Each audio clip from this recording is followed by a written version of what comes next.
Welcome back to the Comics Aficionados live right here on Thinking Critical YouTube. Hope everyone is having a fantastic weekend. It is ready for their Geek Speak to get started as we have a little bit of fun here talking about the comic books, the comic book movies, maybe a little bit of UFC and some things of that nature. Got a fantastic panel right here for you. Tommy from World of War Comics returning to the channel, flying your Green Lantern hat proud. I love it, dude. I love it, man. Thank you, Wes. Glad to be here. Dude, so what's going on? You finally started getting back into the interviews, right? Yeah, I was just hired by a new company here in San Antonio, and so I started about 4 weeks ago.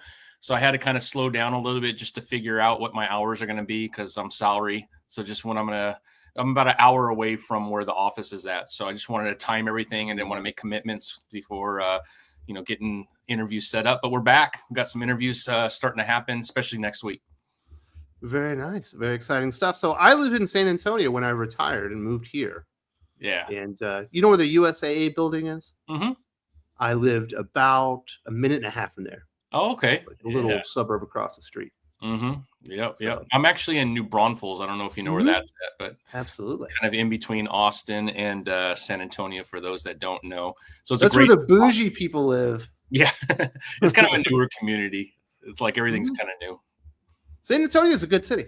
I love the food, hated the traffic, but otherwise it was good. And the freeway will never be done. Definitely not. But you can also go down to Austin and you do get the pretentious food. Yes, you do. It's kind of a nice, I don't know, you feel like you're going to Portland or something on the weekend. They do have Austin Books. I don't know if you've been to that comic shop, but it's a pretty cool shop, man. No, I used to go to Heroes and Fantasies. Yeah, Heroes and Fantasies. I think they have, 3 or 4 of them out here? They have 3 or 4. The one I went to was the really enormous one. Yeah, it's obnoxiously big. Yeah, like half of it is a tabletop gaming space, and then you go all the way to the back of the store, I think is where all the comic books were. Exactly, yeah. It's pretty cool, especially if you collect figures. They carry a lot of action figures. Absolutely. They got like huge statues too, like $10,000 statues of Superman and stuff, if I remember correctly. Yep. No, they do. Yeah, they got a little bit for everybody. Very nice. And you're a DC guy mostly, so this must have been your week. DC had a pretty decent go of it.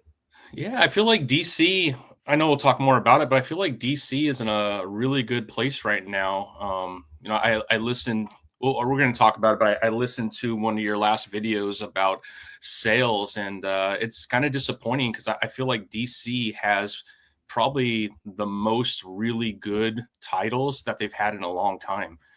And it's sad not to see more in the top 20. Dude, I'm with you. It's a little depressing. You're like, wow, we're getting this amazing Aquaman. We're getting this great Green Lantern. This Batman and Robin is hitting on all cylinders. You got this weird Dark Patterns Batman book. Yep. If you're looking for something different, and apparently none of it's making an impact. Yeah. It's very disappointing because if you're a DC fan, I mean, I haven't seen this in a long time. And just in general, all around, I mean, from movies, TV, animation, comic books, graphic novels with the compact, it's like DC is kind of winning in a lot of areas in general, but they're winning and not winning at the same time, which is just very frustrating. I feel like they should be killing it right now. Yeah, you do make a good point there. Even with like the television, I think Penguin's probably better than anything that MCU has put out on Disney Plus, and maybe ever, but certainly ever at this point. Definitely ever. and whether Peacemaker's kind of your thing or not, I think that's going to do really well as well. I mean, it seems like there's a lot of excitement around season 2. So, but yeah, they're killing it on all fronts. And they had 2 comics in the top 10. Well, it's basically all their absolute books, and then Batman on Hush 2. Yeah. Unfortunately. Yeah. But I think it's just a real huge mistake for them to back up Superman with Supergirl. Yes. I couldn't agree more. It's a duplicate character. Yeah. So, we'll see how it goes. But yeah, it should be better going for DC right now. They've definitely earned the right to have all the momentum. Yeah. And certainly the Absolute line does, but it doesn't feel like the rest of the books do. Yeah. I wonder if it's a shrinking audience in general, and that's why. I think that the prices are just so high. There's no more left to put in the kitty. So if I want to support Absolute Batman, I gotta stop reading Green Lantern. If I want to read Absolute Superman, which you're telling me is the Superman book I should read, I'm going to stop reading Superman. Yeah. Agree. So other than that, it's been fun. You're excited for the big UFC fights? I am. Already paid for it. And hopefully, we got one more, Dylan, that you have to pay for. Well, you don't pay for anything, but if Robert Whitaker's on the card, I pay for it. Other than that, I sell Yeah. the high seas. There's no reason to. But, Yeah. I mean, look at how dog shit this card is, other than the main event. No, It's- the co-main is good. It's Yeah. like a top 5 contender versus Aaron Pico. Top 6, so almost. But yeah, like that's it. Other than that, you have Jared Cannonier, who's ancient, fighting Michael Venom Page, who's also ancient. Two guys that aren't contenders at all. That would be fun on a fight night, but they're fighting. You got Tim Elliott fighting Kaya Sakura, which could be fun, but Tim Elliott, I don't expect him to do anything. Never It's been like a contender. if this was a fight night card, I'd be like, wow, this is a pretty good fight night. But when they expect you to pay $80 for it, it's like, Yeah. ooh. But I'm super hyped for the main event, though. It's just So it's a one fight card for you. Well, I Pretty guess much. Pico's got to be in there too. It's his debut. yeah. He's the most hyped up prospect in, Like, in MMA history. I mean, he was. I don't. He think was, Still yes. is. Yeah. And then they got the young guy that was on the Contender Series, right? And he's coming off of 4 days rest because they needed a spot, right? Isn't that one of the prelims? Is that the middleweight fight? Yeah. Yeah. Because Brian Battle failed. Yeah. Yeah. Exactly. Yeah. So I'm kind of interested to see under that kind of pressure what he does. It should be good. So you got the barbecue going. I'm assuming that you're inviting all the family and friends over. Yeah, where's my invite? Dude, I'm Not hungry. Sully. Sully's in fucking Boston. You don't want him over your house. Boston. Have some Next thing chowder. you know, he's pissing in the corner because he had too many beers, too many lights. Drinking Bud Light again, Nick, sister. He had too many Michelob Ultras. He can't handle it. I drink Miller Light because it's like the same going in as it's going out. You know. I'm not You sure just how to do- respond to that, Sully. How would you know that? So do you do like the normal dogs and hot dogs, or you do like the big thing where you're getting like steaks, maybe some lobster tails on the grill, something like that? Cowboy steaks for sure, man. You're doing bone-in ribeyes? Oh, yeah, you have to. Yeah, you throw it on the grill for about 10 minutes on each side, put it in the oven for 40 minutes, put it back on the grill, and just falls apart. It's amazing. Yeah, but it's like $50 a steak if you get it from the butcher. Yeah, that's worth it. Oh, Once hey, a month. man, I would have been your friend. I would have moved back to San Come on Antonio. over, Wes. Get to find the fucking Tommy's house. I just know I'm not going to put an egg on your steak. Do not do that, because that was unfortunate. No egg on my burger, please. No. Yeah. wasn't You ain't good. yoking. So Dylan, we talk from time to time, and you always talk about this Teen Titans cartoon, and you talk down to Teen Titans Go as if Teen Titans was this just immaculate production that was so elevated in comparison to it. And so I see it on the Max, and I got my 4-year-old with me. I decided to put it on. He falls in love with the cartoon immediately, but it's like half a notch up as far as like the complexity and maturity level than Teen Titans Go, dude. No, that's not true. Teen Titans isn't the best show ever. It's not even the best animated show, but it's so much better than Teen Titans Go. You can't It's even. good, act but it's like- very, very much for like 6-year-olds. I mean, it's still for kids. It's still a show for kids, but it's way more than Teen Titans Go. You watch Teen Titans Go, and it's just. There's also weird like fetish stuff in Teen Titans Go. I see people posting clips about that, where it's like weird stuff where it's like clearly like, oh, that writer has a fetish for this, and it's through in Teen Titans Go. That's nice. Yeah, no, don't even try to bring that in here about Teen Titans Go. I'm generally in agreement with Dylan on this. I think the Teen Titans cartoon was superior to Teen Titans Go. I didn't say it wasn't superior. In fact, I'm enjoying it. And like I said, my 4-year-old instantly fell in love. He already likes Robin, and he's really into the show as we're 3 episodes in. But I was expecting something more like Batman the Animated Series when it came to maturity level. And then I'm watching it, and I'm like, oh, Dylan was just all into these fart jokes too. He's no better than my 6-year-old that likes Teen Titans Go. Sounds like you're getting Teen Titans Go and Teen Titans confused. Like you don't even know which is which. No, I mean, the animation styles are completely different. You know, it's got the anime jokes and stuff. I was watching it. If you want that complexity, I told you the other day, watch Spectacular Spider-Man. That's what you need to be watching. I tried to get Spectacular Spider-Man, but it wasn't on the Disney Plus here in the Philippines. Blockbuster Video needs to figure that out then. Maybe.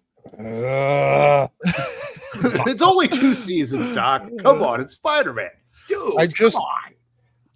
Blockbuster Video just got Superman. Whoa, that's what we're talking about.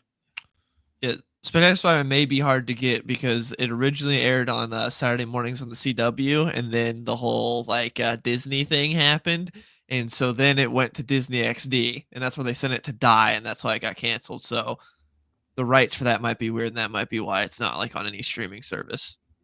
But I've got it on Blu-ray, so I don't have to worry about all that. But I'm not talking smack about Teen Titans. It's a good cartoon. I like the little anime eye jokes that they do and all that stuff. It was very reminiscent of K-pop Demon Hunters, which was very, very enjoyable. I'm just saying, it has a lot of the same jokes as Teen Titans Go.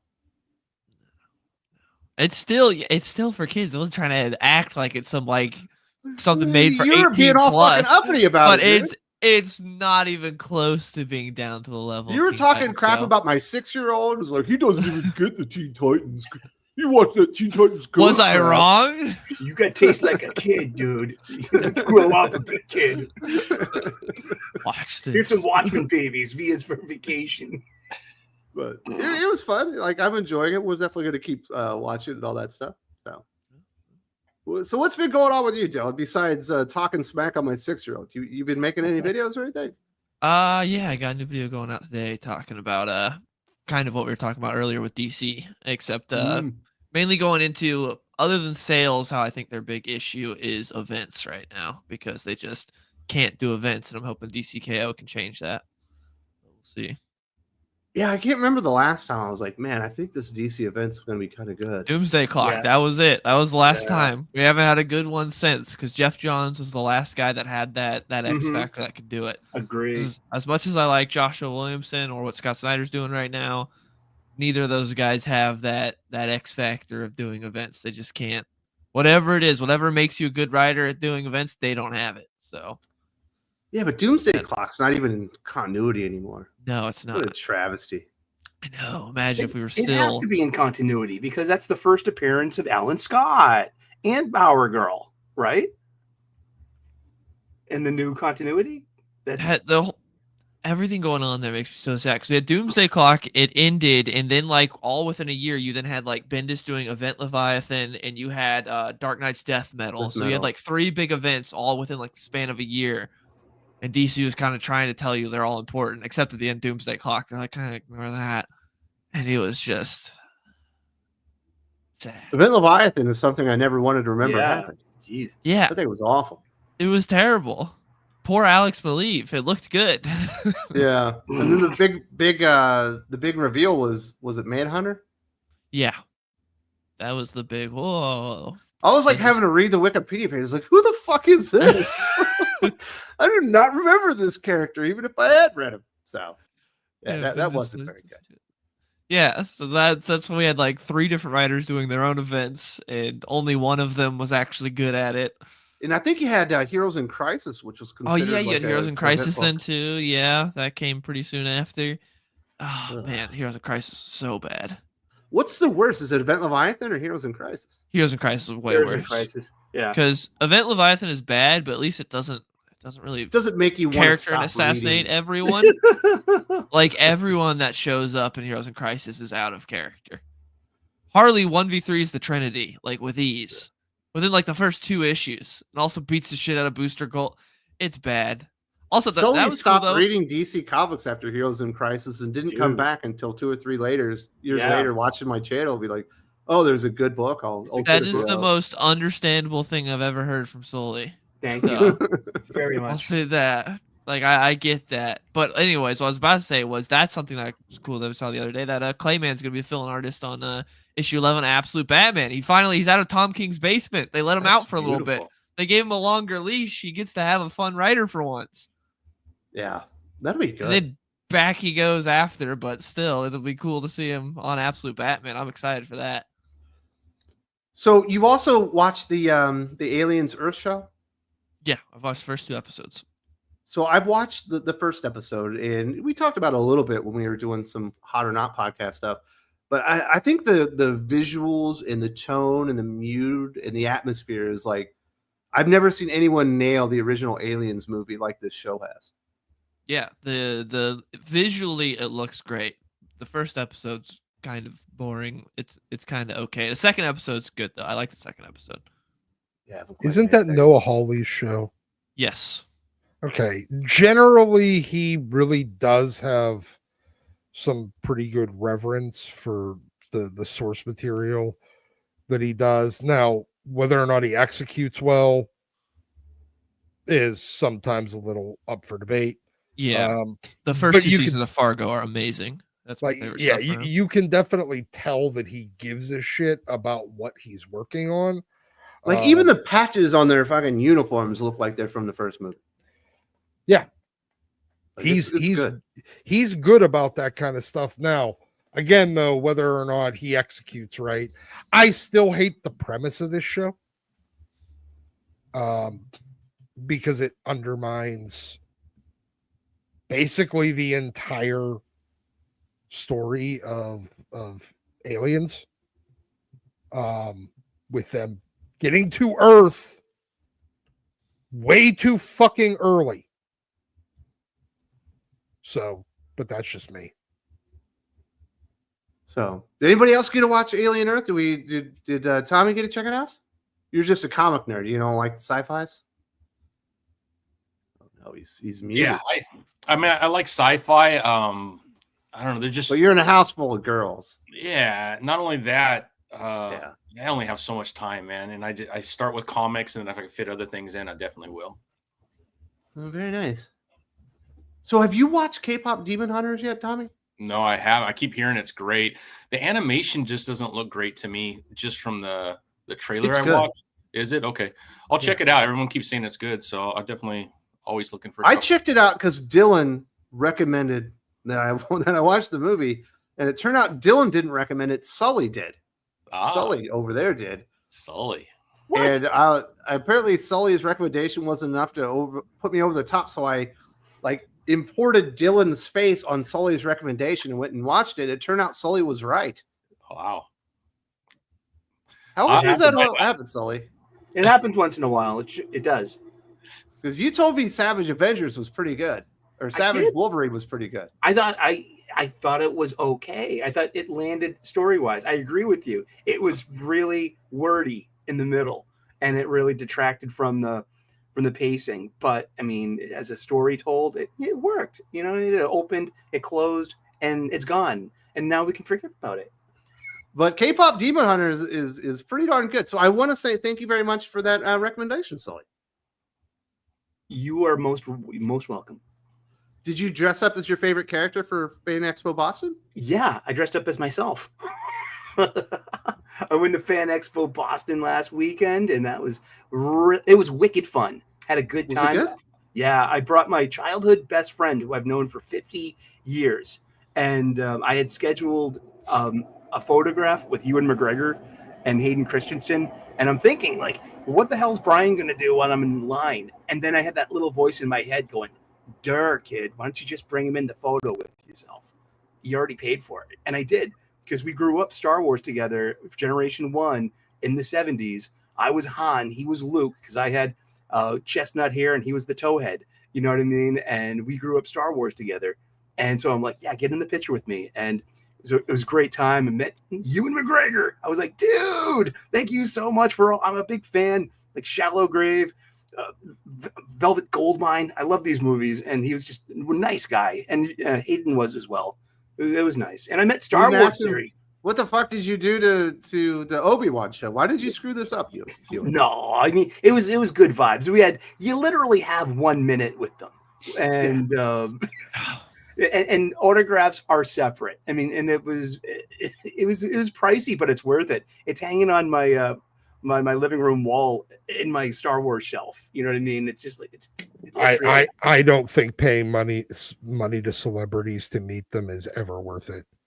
That's because you have a different priority. But Sully loved it. I saw the pictures. It looked great. And you got to meet Star Wars Theory in person. I got a hat too.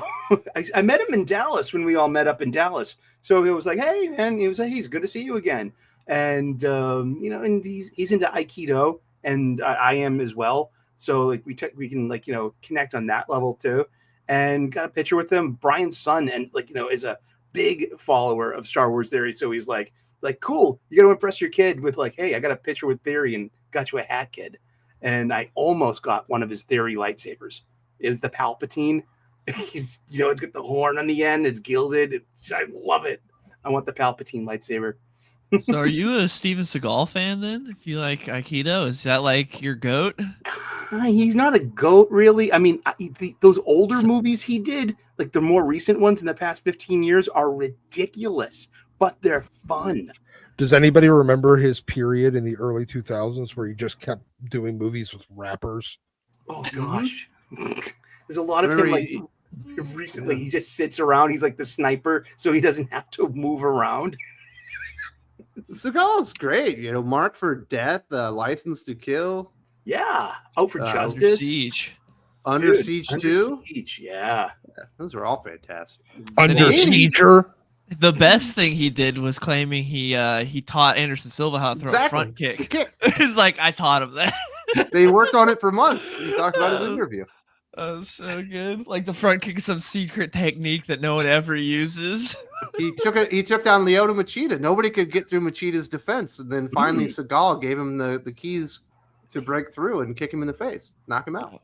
That was so funny. And one of my favorite things about going to cons is the bootleg DVDs and Blu-rays. So I was able to finish my Clone Wars shelf because he had Clone Wars Season 7, which is not released by Disney. It's only on streaming. So I got me a bootleg copy of the fun. I haven't even watched this yet. It's really bad. It's really bad. Now I got He's got a complete set. Now I got a complete set. Yeah. And I got the pilot movie I never had on physical media. I had a digital copy on my iPod for years. Like the movie that went into theaters, the Clone Wars? Yeah, the one with Jabba's like son or nephew or whatever. It's so terrible. It's the first Zero appearance of the Ahsoka. Yeah. That's a really bad movie. Yeah. But yeah, It's almost as bad as The Last Jedi. Yeah. So I had a very Star Warsy kind of con this year. Yeah, it was nice. Yeah. Very nice. Did you run into any Thinking Critical peoples? Did anybody notice you? I didn't. No, I didn't. But I said hi. I said hi to Pascal Ferry, and he's an amazing artist. I got to touch base with Philip Kennedy Johnson and it's Sean Crystal of Ink Pulp. He's got a great channel. I mean, him, Eric Kennedy, and Matteo Scalera. They do a is it Scalera? Did I say it wrong? You said it right. Yeah, thank you. And they got a great channel. They got a great, you know what I mean? I'm not saying they're better than us. I'm just saying they're different. It sounds like you're insinuating that. No way, man. No how, man. So you had fun at Fan Expo Boston? I had a blast. I went one day and I met up with a couple of my YouTube friends. And, because it's what is con? It's hanging out in lines half the day. Like, what did you do at con? I was in line most of the time. That's an authentic con experience, really. And great cosplayers, great. Like the 501st was there, so it's a good Star Wars presence. And it was just really, really fun. I had a great time. Yes, that's fantastic. Yeah. Do you have any more recommendations in the vein of K-pop Demon Hunters? Because you nailed it on that one. Let's see if you can go 2 for 2. Let's see. I haven't seen it yet, but I really want to see Weapons at the movie theater, and I'm awesome. I'm hopefully going to go this week and catch that while it's I heard it's really awesome, and I would suggest that maybe we can have a movie club. Maybe Doc can get that for the Doc Buster. What's this? Weapons. It's a new movie. Oh yeah. I don't know anything. So how about you doing, Doc? You and I already recorded Doc Unfiltered. We'll be doing the Q&A tomorrow. Yeah, I'm doing pretty good. I'm pretty good this morning. It's been a long week, but it's now Saturday, so gonna enjoy these 2 days before. So I made you read Predator Kills the Marvel Universe. Fucking hated this comic. Ooh. I really did. Sully might have liked it. Sully has bad taste. I have my tastes are my own, brother. Well, I mean, yeah, but that doesn't make them not bad. You know, bad stuff can be fun. Seriously. Hey, look, as a Chicken guy, tattoos. as a guy that regularly goes with the rule of cool being undefeated, this was not. It was not cool. Yeah, I kind of agree with you too. But yeah, you guys will get to check out that review on Monday when it goes up. And but yeah, no, it's Saturday. Let's talk some goddamn comics. Well, let's do some shout outs first. We do have some new backers for not only Thinking Critical Patreon, but the channel memberships. If you're interested in supporting the channel, backing us on Patreon or channel memberships, there are links in the video description. You get a superhero name, you get a city to protect, but you also get awesome exclusive videos and podcasts as well. So welcome back to the family to Retro Man, known as Nostalgia the Hero. He's the protector of Silver Age. We've also got joining the family Sora Hart, aka Axiom, the protector of Babel's Reach. And also welcome to the family Smiles Brown, also known as Red Solstice, protector of the Ashfall. And finally, welcome aboard, and I hope you're enjoying everything, Bradley Walker, aka Hollow Light, the protector of Valemore. As I said, there's links in the video description. Hope that you can find your way over there because we have some awesome podcasts. If you're seeing it on the YouTubes with the channel members only stuff, it's hours upon hours every single week. We put a ton of stuff into there. And we do have a few people chiming in. We got Callum. Callum Lyle says, Friday Night Tights explained it better. James Gunn is a tool. And I think that for early release is him in denial that the movie isn't doing so well. Oh, wow. I have a great description of the Superman movie from one of my best friends who's not really one of us, like a comic book guy. His daughter wanted to go see Superman. And he said, a James Gunn movie is like a 5-year-old trying to explain his favorite coloring book. Like, oh, look at this, and look at the fire engine, and look at the puppy. And I'm like, dude, you nailed it. I completely So you didn't like disagree with that. Superman? Have you seen Guardians 3? Guardians 3 is amazing. That was the prior movie he did to this. Not even close to anything like a child. I don't. So you don't think Gunn's a tool, though, right? Dylan, you're on board. I like Superman. Superman's good. Yeah. And I think Guardians 3 is probably his best movie, which was the one right before this. So yeah, I like what Gunn's done for the most part. Guardians 3 was pretty darn interesting. But I do think it's not smart to push Superman on streaming so quickly. They probably agree, should have given it 3 or 4 but months. apparently from what he said, the reason they did it is because of Peacemaker season 2 coming out, and there's like a lot of spoilers and stuff for Superman in it, and it sets up the next part of DCU. So they wanted people who couldn't go to the theater to see it to be able to see it now. I agree. I think it's way too early and it's stupid, but that's what they're doing. I don't think it's because it's doing bad. It's doing way better. It did better than Fantastic Four, and it's been doing pretty good domestically. So I don't think that's the reason why. Did it hit 600 million yet? Wasn't it supposed to cross that? Yeah, I'm pretty sure it's past 600 million already. I thought it was going to make $1 billion, man. I was wrong. I did too. I did not Yeah, think it was who going to knows? make $1 billion. I thought it was going to, just like slam dunk this. I thought it was like this was easy. Like, how did you mess that up? Man, he's no Spider-Man. I'll tell you that then. I do not see what Superman has done coming right up in the things, but it should be pretty close to that. And then Callum says, and most of the digital release clips are people talking about everything wrong with the movie, like that stupid hot girl scene, which she's screaming. I haven't seen the digital release clips, I guess. I've just been seeing the behind the scenes stuff that everyone's been releasing, which kind of is annoying because I wish they didn't release all that stuff. But there's some cool behind the scenes clips. There's some fun stuff of like Corn Sweat talking to James Gunn, like that. Did you like Hot Girl? She was whatever. Like She was the there? least, yeah. And essentially, every time she shows up and actually fighting, she's just screaming her head off, and it's very annoying. But her as a character is just whatever. But the other two members of the Justice Gang are much better. Guy Gardner, Mr. Terrific are great, but Hawk Girl's just whatever. But Metamorpho's not on the gang. He's like a prisoner. Yeah, he's separate. Well, there you go. And then he says, "Don't watch Alien Earth. It's more proof that Hollywood is lazy and hiring writers with special needs." I don't know. I thought like I said, I thought the show looks really good. It feels very authentic to the Alien universe. I don't know that I'm completely bought into like the overall premise. Like, I don't care that there's 5 corporations vying for power on Earth. Like, Weyland-Yutani, I find to be the least interesting thing about alien lore. I understand that they're there and they're the greedy corporation and they're the reason that we keep coming in contact and forcing people to get killed by aliens.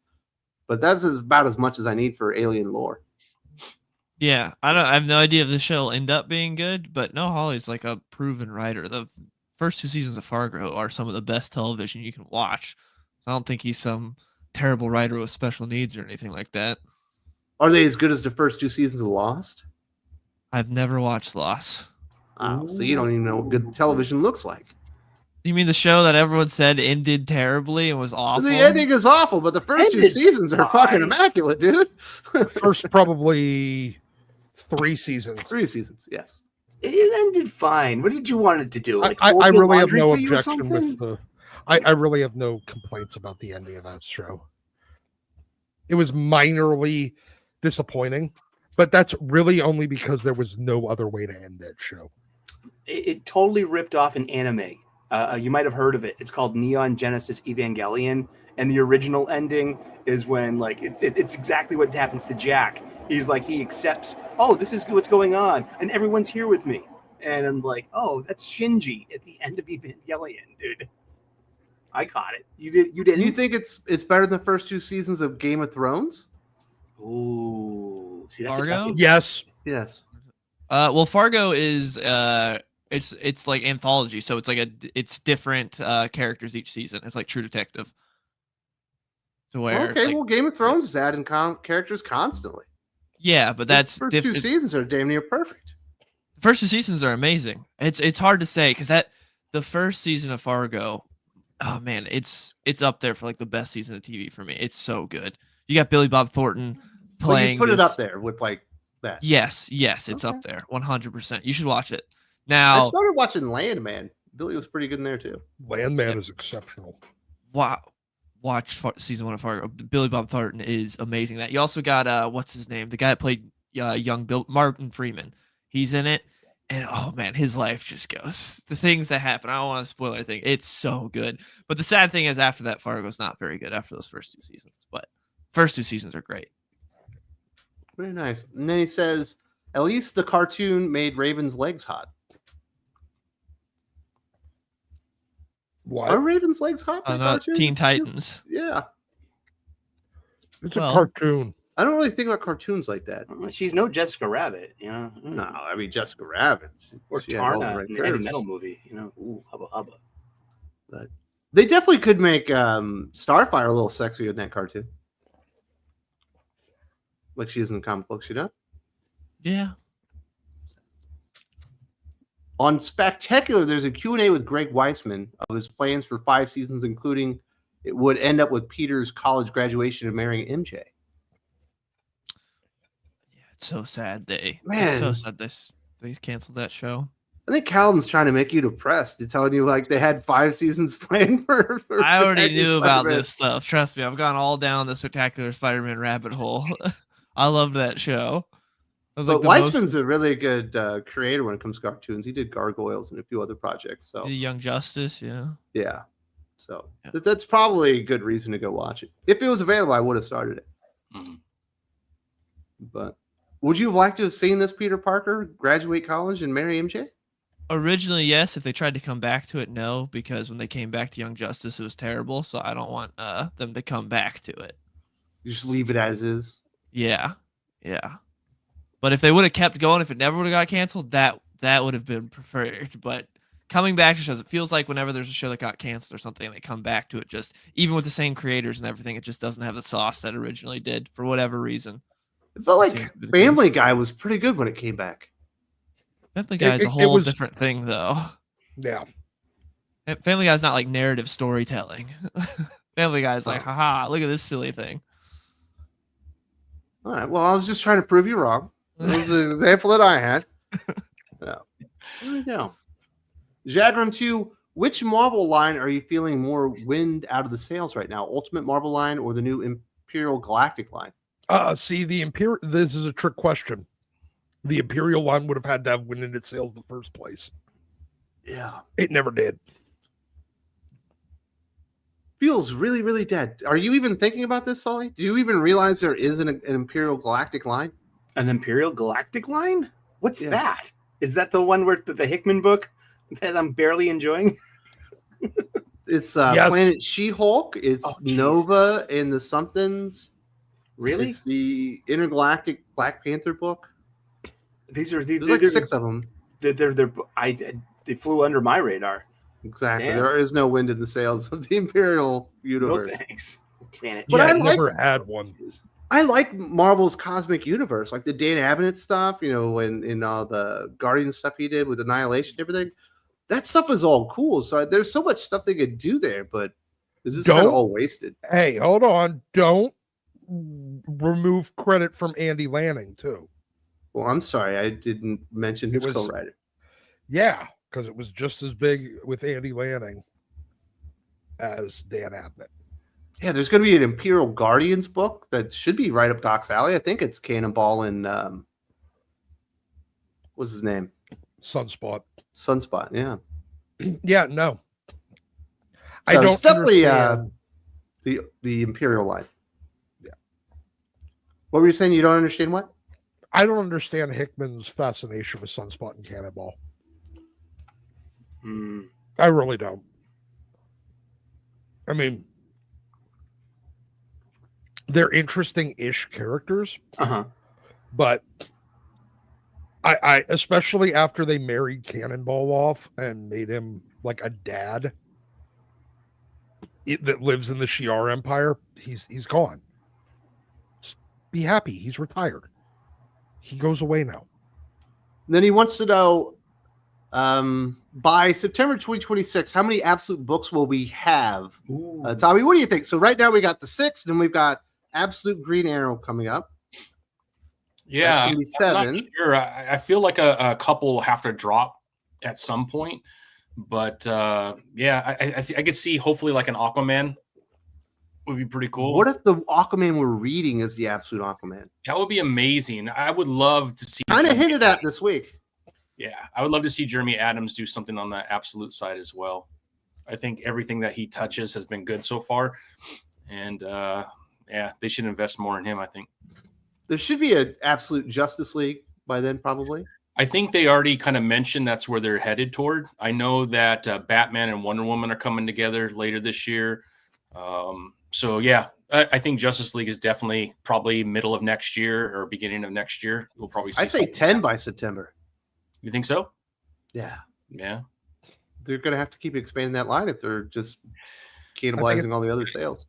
I think They're it's certainly number putting 5. all the eggs in that basket. So What do you think, Dylan? How many books do you see? We've already going to have 7, right? Yeah, we got 7. I feel like Green Lantern's got to fall off eventually, but I don't know if it'll be done by September 2026. But yeah, you think they would expand it to like 10 or so by then, or 10 or 12, because they got it. That's the only thing that's getting any steam right now is the Absolute book, sadly, because they have a lot of great mainline books, just no one's reading them. They could do an Absolute Legion of Superheroes, which they've kind of set up, which is that would really, be really cool. interesting. Yeah, Absolute that would be Justice cool. League. I wouldn't do an Absolute Booster Gold, but they've set it up to where they could do that too.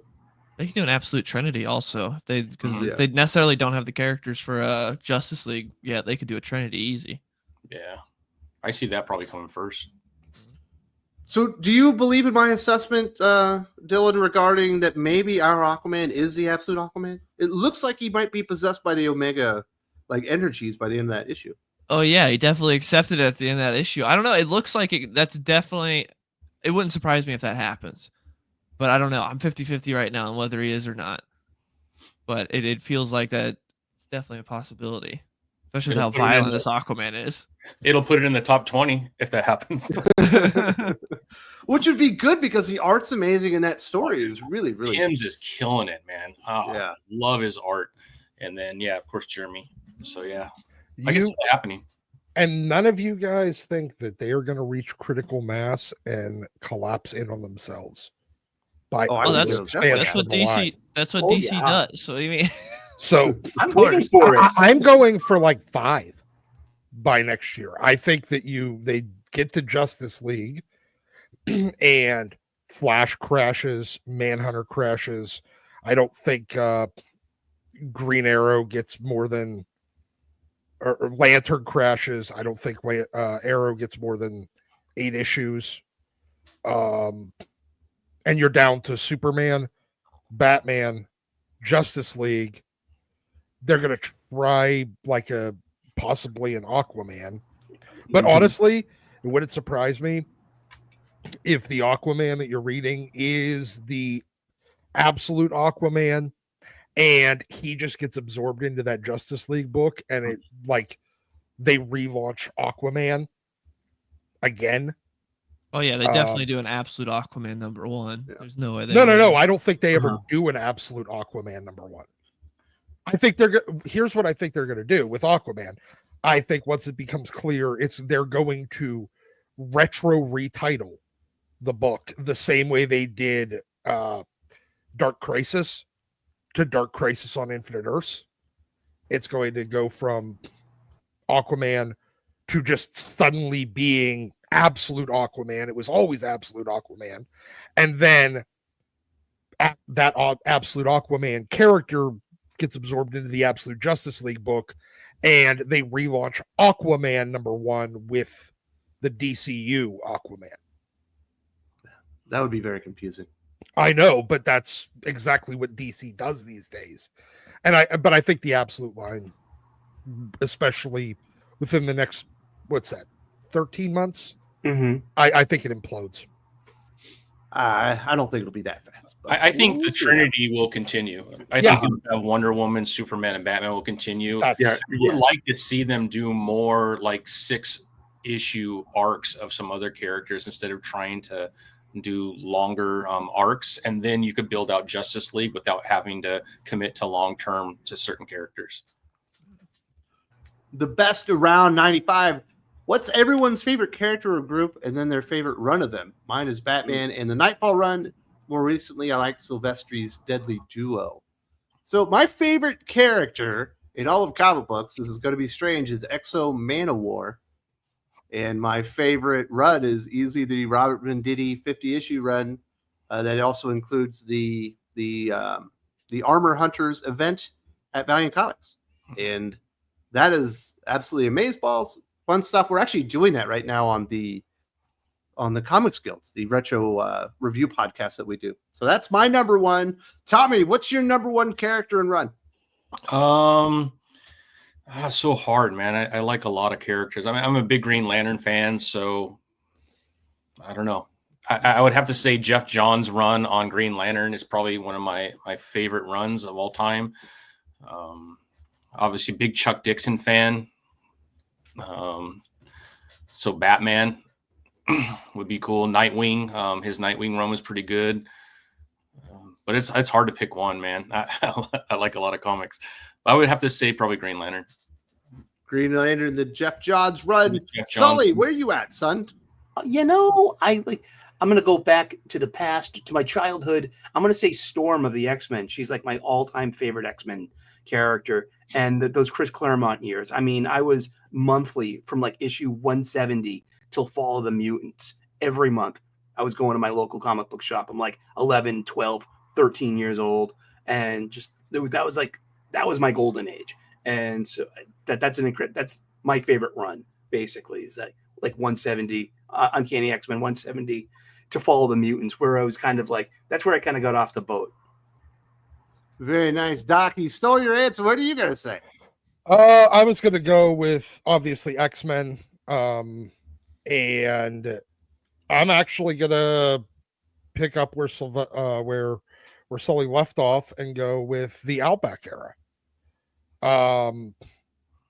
Because that's right when Sully said that's the end of his. I go with the Outback era. I mean, yeah, I could go all the way back to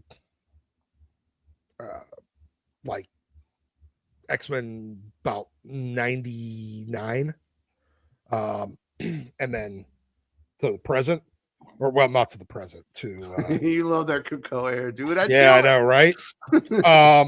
Up to honestly, I'd say around 500's really when it kind of ended for me.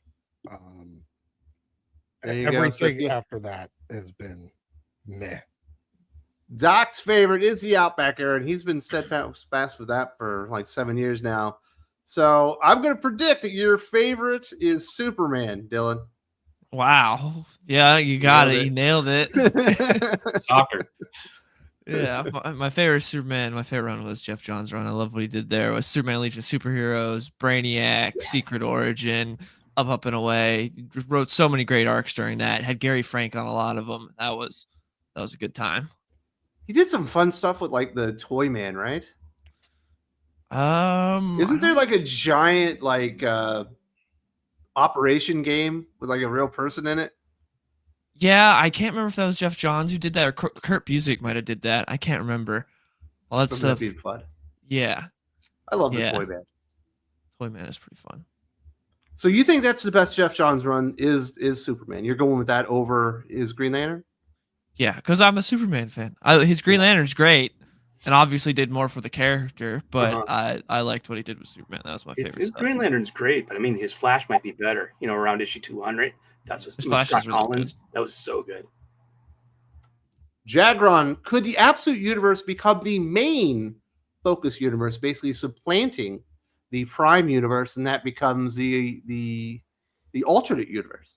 No, I don't think. I don't No. think it can. it's the exact same question as 2002, 2003 Ultimate Yeah. Universe. Right. I mean, eventually Darkseid's going to want his body back. Well, also you have 80 years of history that are attached to one character, and it's not Absolute Batman. And those those Batman books will still be selling in 25 years, and maybe the Absolute stuff will, but it won't be associated with that character. And they're like, if you fall in love with that Batman that's been selling with Dark Knight Returns, and well, I guess Dark Knight Returns is Elseworlds, but Batman Year One and all these amazing stories, you know, all the way up to Court of Owls. That's not Absolute Batman. So the amount of that stuff that's been published with Batman or even Superman, and all those stories lead you to a different character. So you can't just not let them be the main focus. Additionally, these alternate characters, Ultimate Universe characters, Absolute Universe characters, their appeal is based on them juxtaposed against the real one. If you eliminate the real one, the juxtaposition goes away and the appeal of that character also goes away. And all the faults are exposed. Yes. Yeah. Justin Adams says, speaking of Aquaman, have you read the new issue? I've heard nothing but bad things. Thoughts? Have a nice day. You are speaking to the wrong people, Justin. This week's Aquaman was amazing. It was absolutely badass. The only people I've seen talking crap on it, I think, were like League of geeks Comic or whatever. Geeks. What's that? League of Comic Geeks. The League of Comics Geeks people, which is basically like a Reddit thread. Yeah. But Ignore those people. apparently the issue, Tommy, is they're upset that they killed off Mira and a couple of other characters. It's comic Oh book. no! Bye, Amber Heard. Oh. I don't know, man. Maybe it was Ultimate Mara, and the real Mara's still alive or something. It's a Well, comic it's book. clearly gonna be undone. It's gonna be clearly undone. 'cause There's no it's way. in the it's Yeah. like in the future. It's not an actual this isn't an actual thing that's really happening. There are also solicitations that mention Mira being in the book in 2 months. Yeah. Yeah, it's like you have to have zero understanding of what's going on to be like, oh man, they killed her and she's gone forever now. This is like when these same idiots got really, really mad that Prodigy X-Men character got killed in a horrible way because it also apparently proved that the writer was racist and homophobic. Well, Yes. also they did it in a way that was directly tied into a real world event that was Yeah. like pretty nasty, which I do think was probably a faux pas. not the smartest move. Mm. But Mira just dies of old age because he doesn't make it in time. Oh, so it's like being really mad about Batman Annual 2 by Tom King that where Batman, you killed Batman and Catwoman. Yeah. Like 50 years from now. Yeah. But, Also, I didn't think it was that surprising that happened either. Yeah. So It wasn't like I got to issue 8 and I'm like, whoa, wasn't seeing that coming. I thought Aquaman 8 was great. It was a really, really good crescendo and payoff for everything that he'd been building. So there's a couple pages where just the art too is just insane. Yeah. I mean, Tim's is doing some just phenomenal stuff, man. Yeah. It's incredible. So I think if you give it a shot, Justin, that you will find that is actually a very good comic book. As DC had a good week. Asimar73, did you guys see the Alien Books excuse for Bloodshot #1? They apologized because the vampire virus was too similar to the trans grow due to the internet. I did see the apology come across, but I did not read that, and I had no idea what was going on until I read that. So I'm a huge Valiant guy, but I don't like the Valiant Beyond where they're making like multiversal versions of the heroes that are completely different, because I think you just need to get the characters right before you do shit like that. So I know that it was there. I saw that he was a vampire, but I didn't care, so I didn't read it. mm-hmm. But so they made an apology because it was too similar to what? I'll pull it up. I'm guessing he means trans, like the growth of the trans movement due to the internet. That's what I'm reading in this question. I don't know exact. So it's weird. Tumblr. I don't know. But I didn't get to see it. But I knew that it was coming out. But it looked bad. None of this stuff has been good. None of the Valiant Beyond stuff's worked for me. I prefer to just read the Venditti Exo Manowar stuff. And then obviously Bloodshot was done by Jeff Lemire back then, which was absolutely awesome. Then Calum says, I hope more people come out and talk about Kevin Feige. Ooh, yeah. That would be good. Beau DeMayo, huh? Yeah, unfortunately, Beau absolutely DeMayo doesn't really have his reputation's kind of shot. Right. So it doesn't really matter how accurate or not sour grapey. Yeah, it sounded total sour grapes. Yeah. It comes across by somebody. I think he's the bad messenger for it, no matter how accurate he is. Yeah. Well, it certainly backs up a lot of the stuff that we've been seeing, not from other people talking about, but certainly what we've been seeing in the MCU is it has been declining in interest in box office and all those types of things. You know, it looks like Fantastic Four might not even hit $500 million, which is something that would have been unthinkable just a few years ago. But Beau DeMayo did put it out there, and I will give you this, like the stuff where he's talking about himself and his X-Men 97 show and Kevin being like jealous of it or whatever. Like I was like, I don't know, that feels like he's projecting too much of his own like feelings on it. But when he's quoting other people saying every smart thought in the MCU comes from Kevin, you have to understand that. That's the way it's presented because he's the celebrity ultimately, and kind of talking about the experience that other people had, you know, pitching things, and then Lou Desposito not liking comic book ideas. So if you brought comic book ideas for the comic book characters that you're putting on movies, they're all automatically basically shut down anymore because we don't want that. Did ring true to life, at least to me. What did you think, Tommy? Yeah, no, I couldn't agree more. The reality is that they've had such a bad run on TV shows and movies leading up to this that I think that the goodwill that they've built with their customer base is just kind of, I don't know. I think they're laying dormant. I don't think they've lost that trust with their fan base. So yeah, I actually enjoyed Fantastic Four. I thought it was a decent movie, but yeah, you do that over time, right? They ran that bank account dry. Exactly. I agree, Doc. You know, over time you build up goodwill and you basically bank it with the audience. I mean, it exists out there kind of in the ethereal, and it gives you second, third, fourth chances when you do make a mistake, provided you course correct and you don't turn it into a trend. And the minute you start turning it into a trend, that bank account starts diminishing really, really quick. It definitely you use it faster than it took you to build it. That's why I refer to it as kind of a bank account, Right. because it definitely takes a lot longer to build up a big balance in your bank account than it does to burn through it. Yeah. And that's kind of where Marvel is, as well as their unwillingness to we have this everybody that reads comics kind of knows that Marvel is they're the aloof, egotistical, we're better than you, we will tell you, we don't listen to you, we don't change because you complain. That kind of elitism from the comics, that's very, very much showing more, like 100-fold bigger by the studio right now. And for comic book fans, it kind of pisses us off a little bit, right? But not really enough to. We'll cut back from time to time. Maybe we'll take a break for a little while. Wait until they stop popping off at the fucking mouth. Never.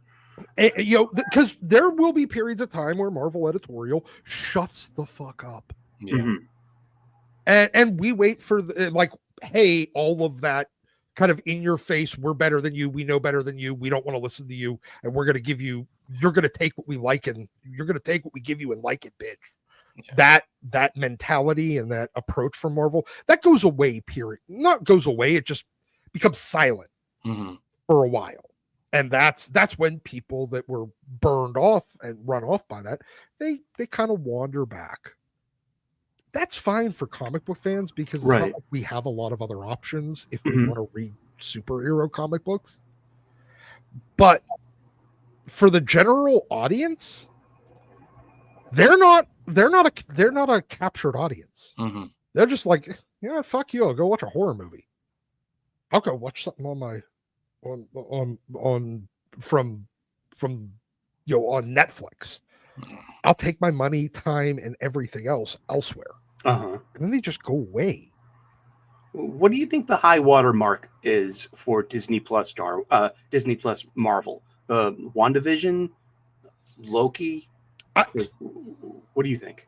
I honestly, I think WandaVision was okay. I think Loki kind of really was like the general public's first exposure to, we're smarter than you and better than you, and oh, by the way, all the things that we made you care about for 10 years, none of that fucking matters.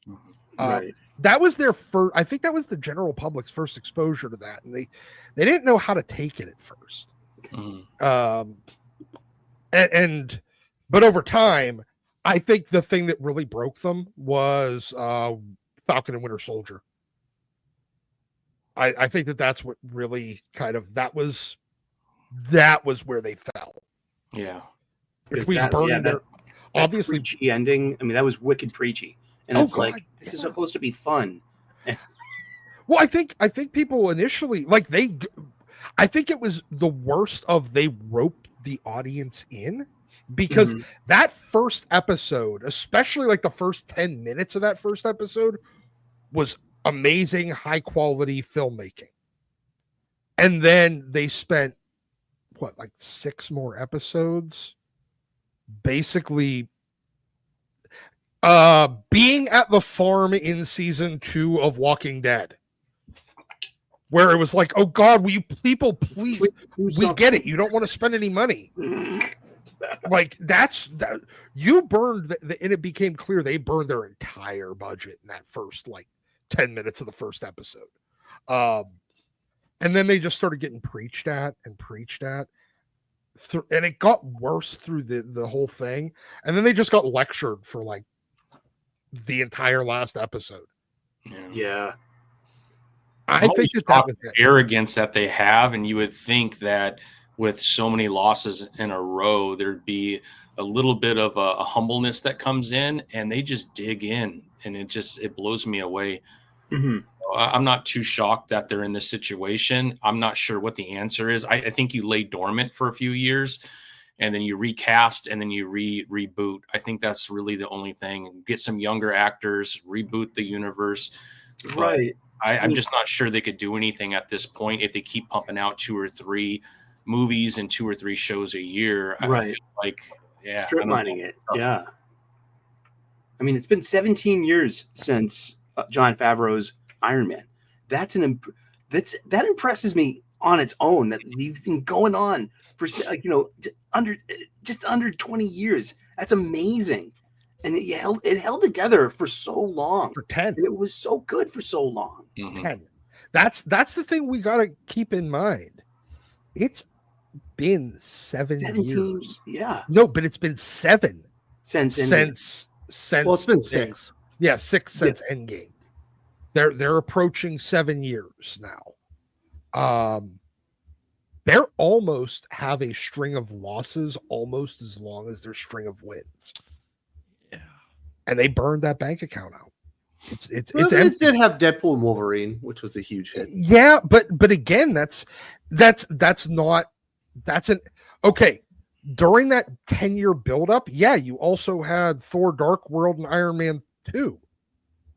Well, Iron Man 2 was bigger than Iron Man. Iron Man 2 I understand that, but people had a lot of complaints about it because it was just a 2-hour trailer for the Avengers. But it didn't hurt that bad, because even when they'd have a misstep, Thor: Dark World made more money than Thor.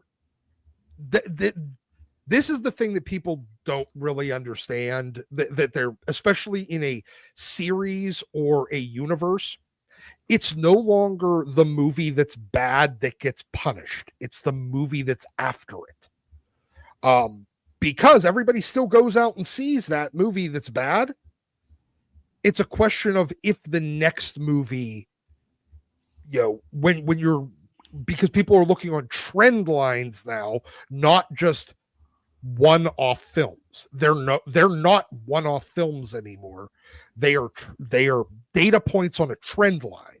So even if you have a dip down on one in quality, it doesn't affect the dollar amount, and it really necessarily won't even affect the next movie unless that next, it's depending on what your performance was on the previous few movies before that. So that's why, like, Solo failed, because it was after, it wasn't because of, nobody wanted a Han Solo movie. It was because they had seen the whole trend line of Disney Star Wars crashing. It's also the reason why that's where you get like a Deadpool and Wolverine or a Spider-Man No Way Home. They are aberrations on a trend line that is otherwise going down since Endgame. Right. Is this the law of diminishing returns, would you say, Doc? No. No. No, I wouldn't say that, because that's when you're using a trick. It would be one thing. The law of diminishing returns would start kicking in if after every failure you did a Deadpool and Wolverine. And that's when you get but you just release basically the same movie again. It would work the first time. The second time it'd work a little less.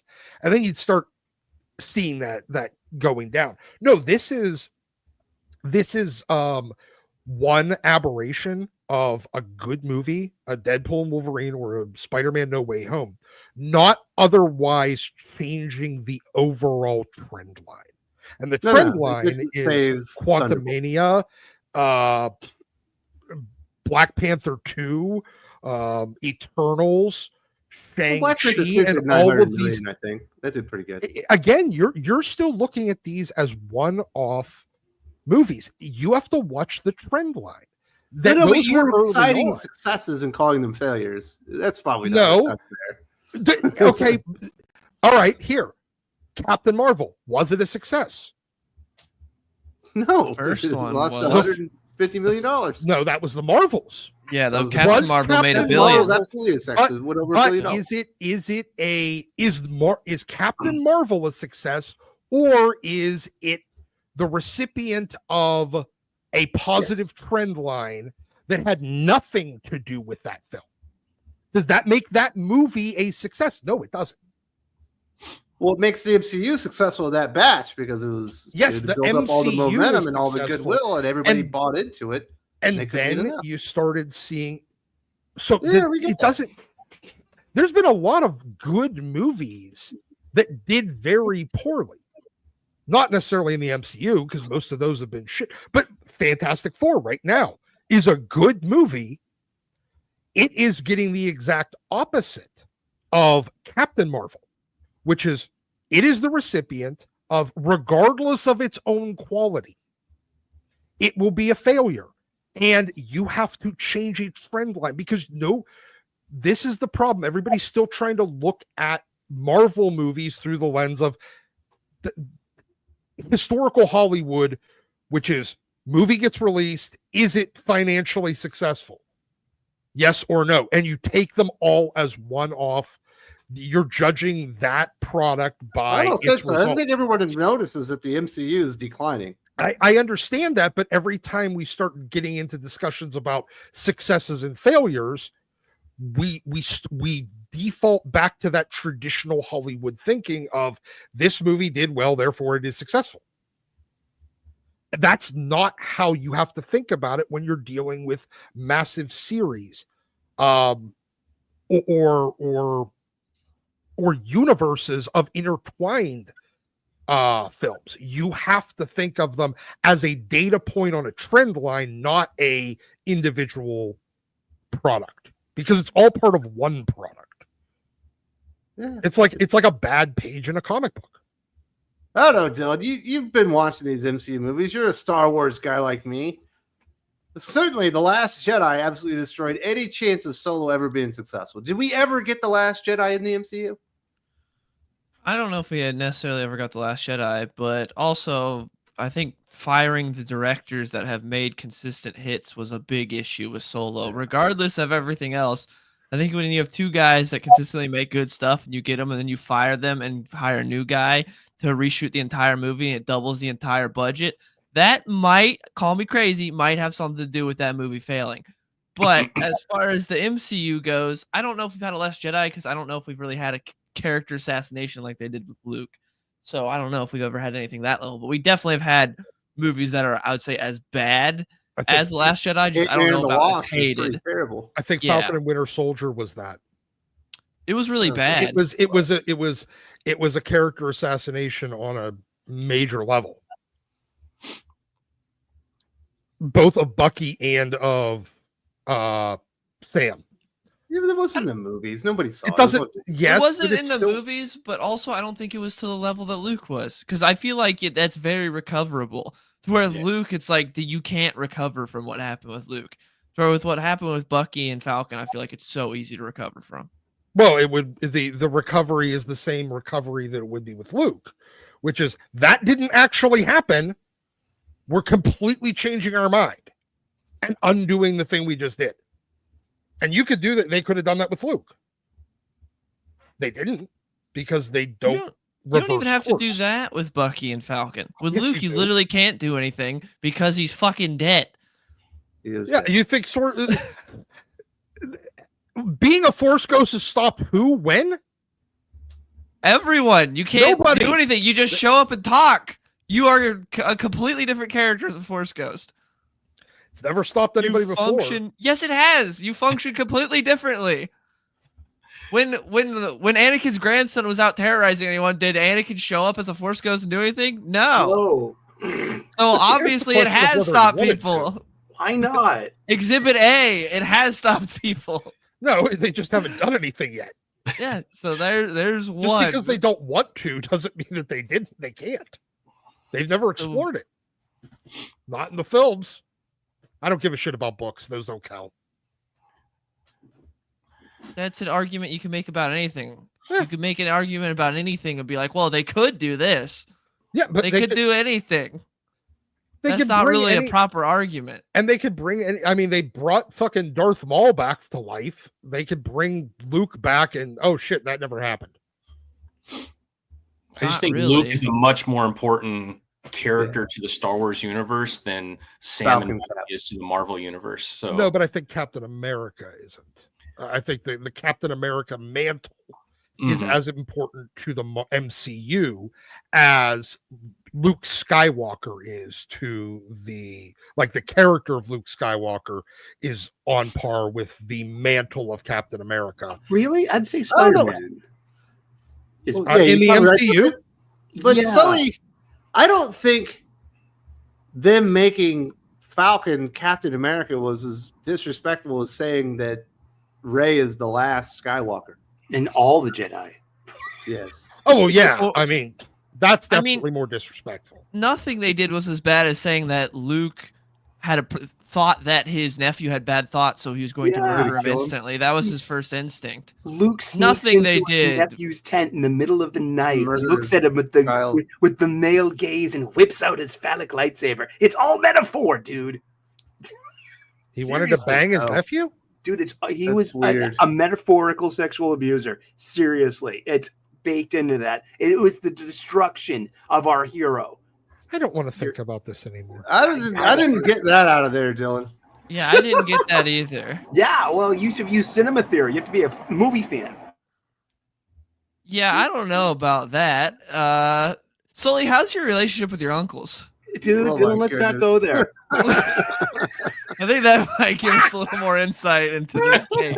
Just kidding. No, really, I mean, like it's using flashbacks in Last Jedi, like Rashomon, and in that's contextual to both movies. I think it's baked in. It's totally there. They destroyed Rian Johnson single-handedly killed Luke Skywalker.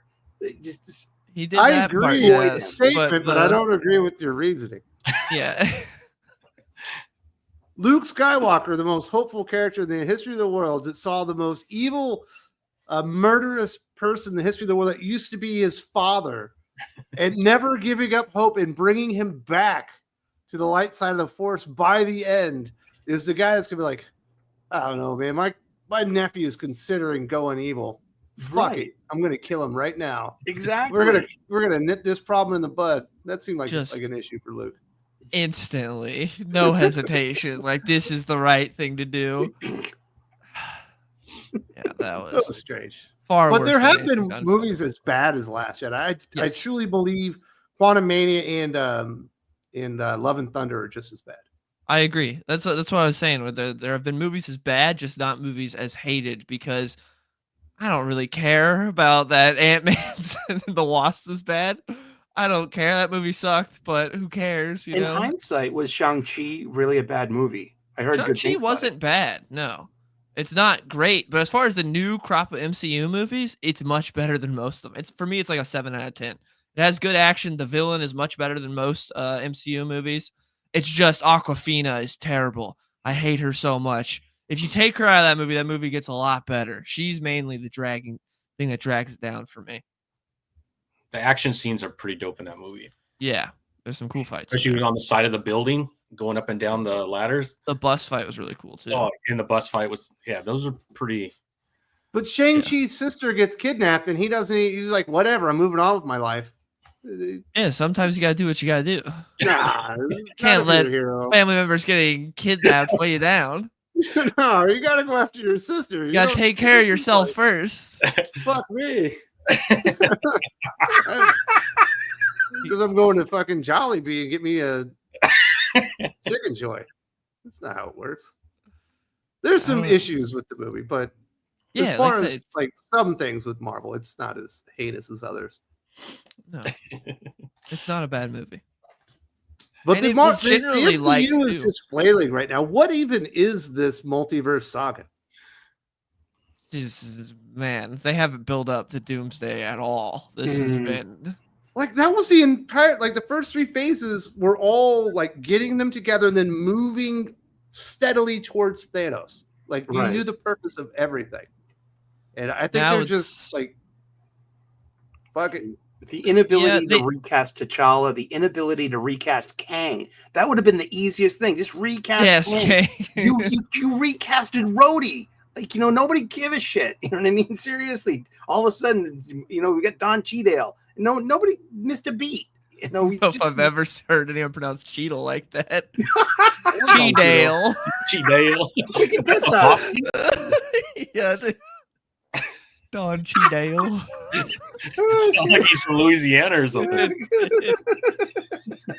But Dylan, you haven't given up on the MCU. You're still going and seeing the MCU movies that you're interested in. But Yeah. Do you still feel it though?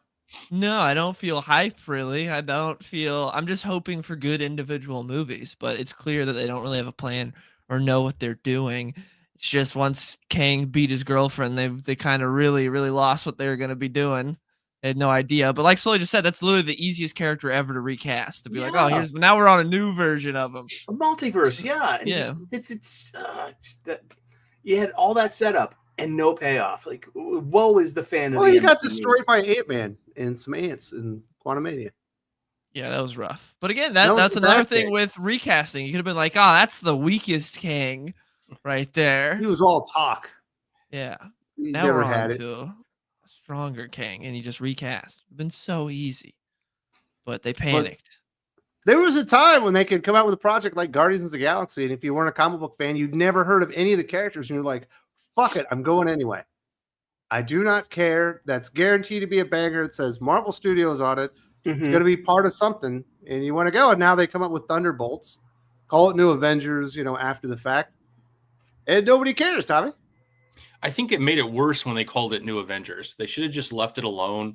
And I think that pissed off even more people, because even people who don't read comic books know that's not the Avengers, right? You have this long history of these amazing Marvel movies from Iron Man all the way, right? And then you come out with Thunderbolts, and then you're like, oh, I know what will take it to even the next level. Let's just put a sticker over Thunderbolts and call it New Avengers. Even people who don't, even my daughter who has never read a comic book in the world, she goes, what are they trying to do? That's not Avengers. And it just pissed her off, and she has no reason to be pissed. She doesn't read comic books. So I don't know. I don't think they know who they are anymore. They used to be in the entertainment business. I feel like that's gotten away with them over the last few years. I think it's the Kevin Feige, like Kevin or Beau DeMayo was saying, it's got to be fun. It doesn't matter if there's a good story. It doesn't matter if it elevates to something bigger. It doesn't matter if it accomplishes anything. As long as we have shitty, 5-year-old level humor throughout the movie, that's what we need. Yeah. Agree. It's not working. Not working at all. And the funny thing is, like, with some of these storylines that they botched, they did it well in the Earth's Mightiest Heroes cartoon with Kang and with Secret Invasion. But then on the big screen, they can't do it. Did you watch the Secret Invasion television show? No. I watched a couple episodes and fell off. It was terrible. I watched like the first 2 episodes, and it was really I've heard bad. that's actually the worst thing that they've done, but I've never watched it. It was really bad. Worse But I than didn't She-Hulk? finish it. I didn't watch She-Hulk. If you like Sex in the City, you're going to love She-Hulk. She-Hulk was made for anybody. It was made for you, Sully. Really? I think Tatiana Maslany. There's a woman in it. What do you mean? A woman? She's empowered. I forgot. She's empowered. Oh, no. Let me lecture my cousin Bruce a bit. I have to deal with anger every day, Bruce. But yeah, it's just the state that we're in is unfathomable. If you would have told me that they're going to incorporate, and add the Fantastic Four to the MCU, and it wouldn't succeed. If they were going to take Daredevil and the same actors and even bring in like the same stunt guy and try to recreate the Daredevil universe from Netflix in the MCU and nobody cared, I just wouldn't have ever believed it. It's amazing how much they can screw up that on paper should be good. It's like no brainers, man. I haven't finished Daredevil. I just didn't care. I thought it was boring. It's not good. It doesn't finish well. It's not good. So I don't blame shouldn't you. go through. No, it's not I worth should it. finish Penguin instead. Yes, Penguin's really Penguin good. is amazing. Well, here's a good question, I guess. Do you think the MCU would improve if they ditched Feige and had a new curated, They brought in Ike Perlmutter. vision? I don't know who would be. Well, firstly, who would take up the reins if you got rid of Feige? Jon Favreau.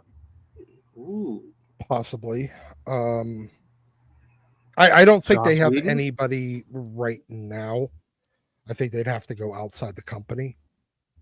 Bringing Victoria Alonso back. Yeah, Give it to a works. chick. That'll solve everything. Here's the thing. It's kind of the Peter principle at Marvel Studios.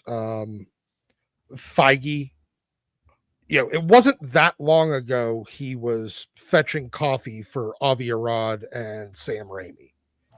And the Kathleen Kennedy method? yes, exactly. And he did well with limited resources, and it seemed like whenever he had a person like Ike Perlmutter kind of up his ass, he did better work. When he still had that, I guess I don't want to say humbleness because he's in Hollywood, relative humbleness in Hollywood, that his shit does still stink. And he's not the smartest man in the room.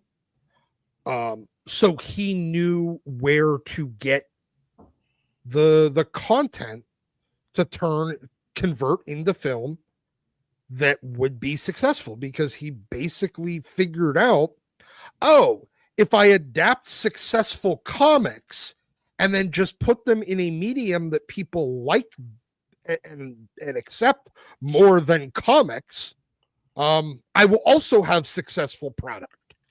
And it worked. He mixed and matched. He fucking comboed together a lot of movies. But when he did it, it worked. And it wasn't until after the man started reading his own press, the guy that was up his ass to control costs and everything like that, was still there to do that and be a check on him. And him having, I guess, a little bit of more oversight by the comics folks. That's when once you removed all those things that kind of, I don't know. I don't know if they helped or not, but they definitely didn't hurt, because once correlation does not necessarily equal causation. But if you correlate the fact that you took all those things away that limited him before and made him do successful projects, and then everything that he's been doing afterwards that has been a bunch of unsuccessful projects, there's definitely at least some correlation that should be examined. Sorry about that. I was reading the Bloodshot apology. Oh. Weird. Was it bloody good? Not really. Not really. But I could see how they got so upset. He was definitely conflating vampirism with trans identity. Or doing all that kind of stuff. Interesting. So vampirism was also spread by mentally Social ill media weirdos on influencers Tumblr. Yeah. basically. Okay, What is good now? Why not? sure. But- I could go with that. Let's hear for the peoples. Wraith X7's. Could we see a repeat of what happened with Gina Carano with DeMayo, and that he wins his lawsuit against Disney? Unlikely. Yeah, Well, I don't- DeMayo did some more heinous things than. Well, I don't know if I'd But say heinous. I think this. I don't think he will see exactly what happened with Gina Carano, that they will settle with him because they don't want to go to Discovery. I mean, So- yes, but I don't think it'll work out anywhere near as well for him. No, because he's probably got other stuff in his Discovery that maybe he doesn't want to come out. I think Yeah. his situation's a little different, but I think it'll come to the exact same conclusion because Disney does not want any of this stuff public. Yeah, they don't ever With want to the- open their records for No, the public. rightfully so. You would And open them that's up to fine. way And more it's not lawsuits. even necessarily saying that they did anything wrong. They just don't want those Yes. those records on the public record. They don't want to talk about their business practices or anything like that could end up out there in the public sphere. It's also leading to more lawsuits. Mhm. Well, yeah, I mean, it could lead to more lawsuits, but it could also just be harmful for them for business plans in the future, or how they made decisions and their methods, their business methods. So plus the fact that at the end of the day, Beau DeMayo is still doing gay porn on the internet. Or, Basically, yes. Yeah. So that kind of a little bit We get you, dude. hindrance. We get what you're going with that. We're picking up what you're putting down. Yeah. Carlitos Figueroa at 27. Good day, comic aficionados. James Gunn has stated that his DC universe will treat each movie like a graphic novel.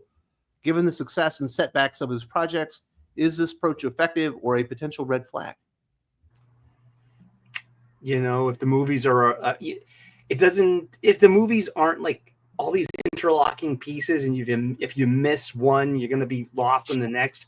I mean, I'm all for that. Like I like standalone stuff, like annuals, one shots. I tend to like those better in a way.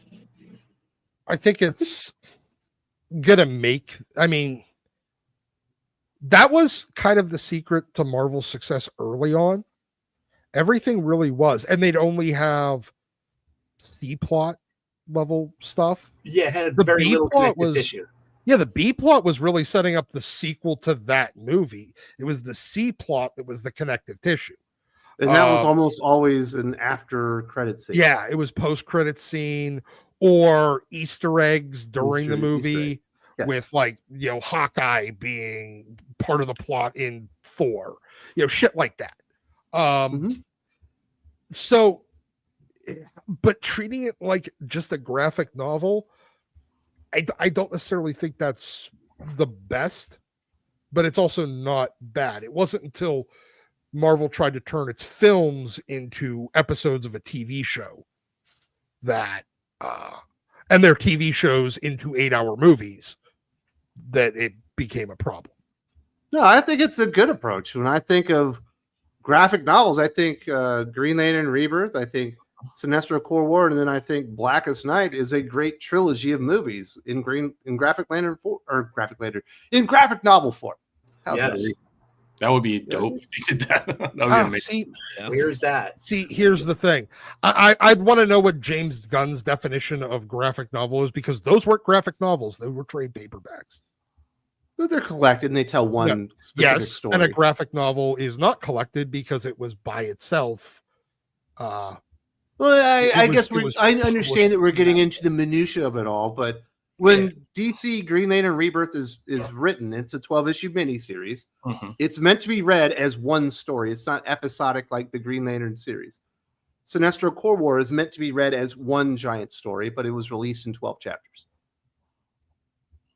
Yeah. So a lot of those things that are released as miniseries or maxi series really are Right. just graphic novels that are broken up into pieces. Mhm.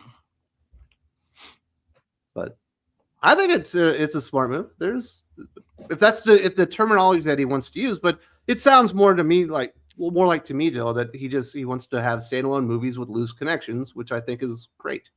Yeah, I think that's the best idea. I think again, like that's kind of what early MCU did, where it'd be its own thing, and then there'd be an after credit scene that would connect it. I think that's the best thing to do. So that way, like Sully was saying, you don't have to be like, oh man, I missed one movie or one season of a show, and Yeah. now I don't understand anything that's going on.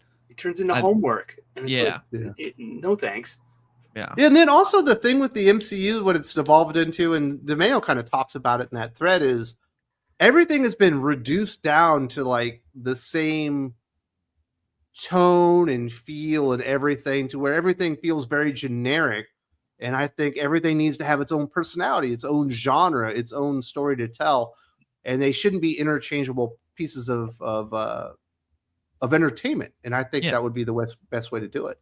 If you didn't know any better, if you'd just seen the movies but you didn't really know anything, and someone told you they were all directed by the same guy, you'd probably believe it. You'd be like, yeah. Because there's not, for the most part, other than a handful of these movies, they feel basically the same. They don't really have their own voice. Yeah, Like the only 80% ones that of them. felt a little different in phase 4, 5, and 6, I guess, is like Guardians of the Galaxy 3. Maybe a little bit in the Doctor Strange one, because Raimi threw a little Raimi into it. but a lot of it is just, you could tell it's paint by numbers executive productions. Yeah. It's done by committee. Yeah. So I think it's a great idea, and I hope that he does it. Yeah, Deadpool and Wolverine and No Way Home were the only ones that really felt different, and they're the only ones that were successful. Yeah. Well, Eternals, it was very different, but it just didn't catch. Well, did it? Eternals were Released during COVID. That was a bad time for them. Not only that, but look, 0 people have ever given a shit about the Eternals. Even Jack Kirby didn't care because he left them on the cutting room floor when he was making the Fourth World, and then only picked them up whenever Marvel said, give us something new cosmic. So he gave them his literal scraps. Yeah. And then Raythex7 says, put Beau DeMayo in charge of the MCU. And kind of getting to what Doc was talking about a little bit earlier, I don't see anybody giving the reins to a major movie studio to a guy with an OnlyFans page. Yeah. Not just that, but he has all those things about There's accusations of the inappropriate conduct. Yes. It wasn't just having an OnlyFans. Yeah. So it's not like May his not be the his greatest closet's guy. clean. Yeah, might not be the one to do. he'd be a fine guy to have in Clip a clip that. Yep. Like to have in a writer's room, or to do script treatments for you to come back, to give a different voice, especially because he obviously cares about the source material and the product and doesn't want to just make it formulaic. That being said, you don't have that man ever overseeing other creatives. And then he says, remember, DeMayo has been accused but not convicted of heinous behavior. It is possible that the accusations against him are untrue. But it's not one accusation. Yeah, there's so it's like Bryan Singer and fucking the guy from like you can't get convicted of sexual harassment. Yeah. You know what I mean? Additionally, I mean, yeah, who cares? It's the guy's still kind of an ass. At the end of the day. But he can write some fucking X-Men. There's no denying that. And he delivered a good show with all those things. But no one's going to give him the keys to anything important. With well, first of all, he's put on one of the most powerful people in Hollywood on blast, which I appreciate. But that's probably not going to ingratiate him to being the head of a studio. He does have an active OnlyFans page. Probably not a great look, and he does have the accusation. So yeah, he attacked the club. Yeah, he exposed him. He's done. Yeah, like he was airing dirty laundry. I mean, yeah, that's a faux pas. You kind of blackballed yourself, kid. Yeah, but I think he already knew that he wasn't ever going back to Disney or Marvel Studios, where he wouldn't have put this out there for sure. And then he says, the problem with the MCU is that Feige and his crew equates fun with humor instead of the fantastical superhero elements from the comics. And that's a really good point, because I would say one of the more fun MCU movies that they've ever made is The Winter Soldier. And that is not a funny movie. No. Yeah. There's almost no humor in it whatsoever, but it is fun because you're engrossed in the story and you're seeing the elements. You get these big set pieces and you big reveals. You're like, this is a roller coaster ride.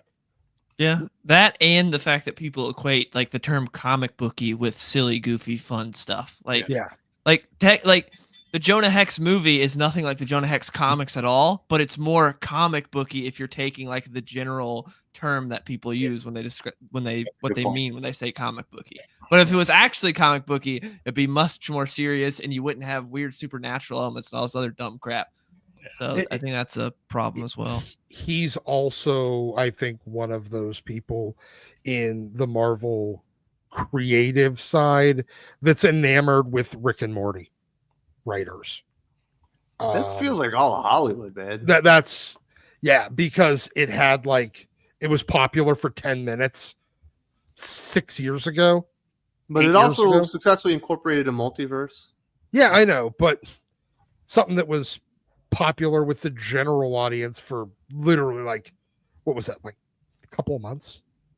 Everybody, there was this weird hype for it, and then it vanished faster than Well, faster than They had another guy that Mickey got Rourke's canceled. old face. Yeah. Yeah, it's almost like the Game of Thrones effect. Remember when every movie and every show had a Game of Thrones actor? And then the guys that were in charge of Game of Thrones were getting Star Wars. They were going to do an MCU movie, and they were literally everywhere. Yeah. So they shit the bed at the end. Except for all those actors and actresses are still everywhere. And the writers are still everywhere. No, I don't think What's-Her-Face is all that big anymore, right? None of the Elise? Game of Thrones people really went on to do much else, which is sad because Nico, the guy Other that than plays Khal Jaime, is Drogo? really good. Yeah, other than Jason Pedro Momoa. Pascal, none of them really made it. No, Khal Drogo. He had Aquaman, $1 billion movie. He was only in the first Jason season. Momoa is still everywhere. That is Stargate Atlantis, Jason Momoa. That is not Game of Thrones, Jason Momoa. So Plus, he was in the See what Fast made and him Furious big. franchise. He saved that one for him. Had to pull a rock out of the hat. as far as like the regulars, none of them really Yeah. made it. I'm not saying they made it. I'm saying that they're still everywhere, though. They're still in a bunch of fucking movies. Okay. They're in a bunch of direct to streaming stuff. I'll say that. HH from Sigma Comics. Shout out to the Thinking Critical team from Fan Expo Chicago. So Sully was right on the money. Indeed. Support your favorite comic channel. Hit like, subscribe, and grab some comics on their site. I've been right Absolutely. 3 Go times check out, today. Oh shit. Sigma Comics. Find you a copy of Here Comes Calico. Maybe you want the collected edition. Maybe you want the manga edition. And if You you're in want the Chicago, floppies. definitely go by and say hello. Because Before they sell out, because he does. Like every weekend, he sells out. I got to see Casey last week. She was running the Sigma Comics booth here in Boston, while HH was down in Mohegan Sun, which is a casino in Terrificon. Connecticut. At Terrificon. I was so disappointed. Terrificon was the same weekend. Why are you crapping on Casey? I'm not crapping on She's Casey. I gave her a great. big hug. She was. You said you were great. disappointed because No, I'm HH wasn't- disappointed in that the Terrificon scheduled the same weekend Oh. as Fan Expo Boston. I'm like, that kind of, it's only 2 hours away from Boston. So it's like, I would have gone all weekend. I would have got a hotel room. I would have spent some money in the casino, play some blackjack, got to go to Billy Tucci's whiskey and cigar party. I would have loved to have. Vaughn Coleman was there. I wanted to meet him, man. But no, it's the same weekend. Drew was who also there. scheduled that? Drew was there too. Ah, darn it. See, Yeah, I would have loved It to was have popping gone. off. Everybody's rather, but definitely go support HH, the team at Sigma Comics. Been good friends of the channel for a very long time. And I hope you're enjoying Fan Expo Dallas, brother. We do have time for another topic here. Now, I talked about this in a video yesterday, and we've all been kind of riding high on the success of Absolute DC and Batman, Absolute Batman being #1, and Superman's always in the top 10, Wonder Woman, even Martian Manhunter, and Green Lantern, even though it's a bad book. They're just all doing very, very well. And my assumption, and I think the assumption probably of a lot of people here, Tubby, is that DC Absolute success would create interest in the mainline characters, and maybe they would go over and be like, okay, I like this Batman too, or maybe I want to go check out the Superman book that's good, or Green Lantern or Aquaman.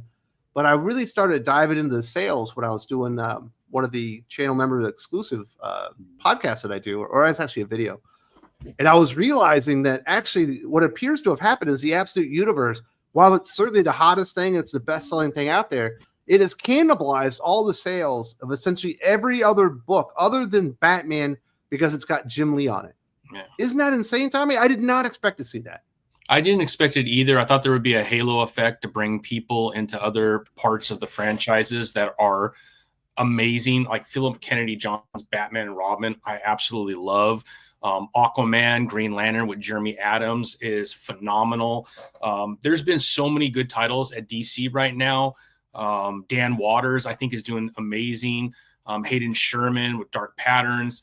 Like, there's some really good stuff that DC is putting out right now. And I guess a couple things. One, either the comic book community is shrinking, or pricing is just causing people to have to make choices. And when you're charging $4.99 and $5.99 an issue, I do think that limits the amount of stories that someone's going to be able to pick up from week to week.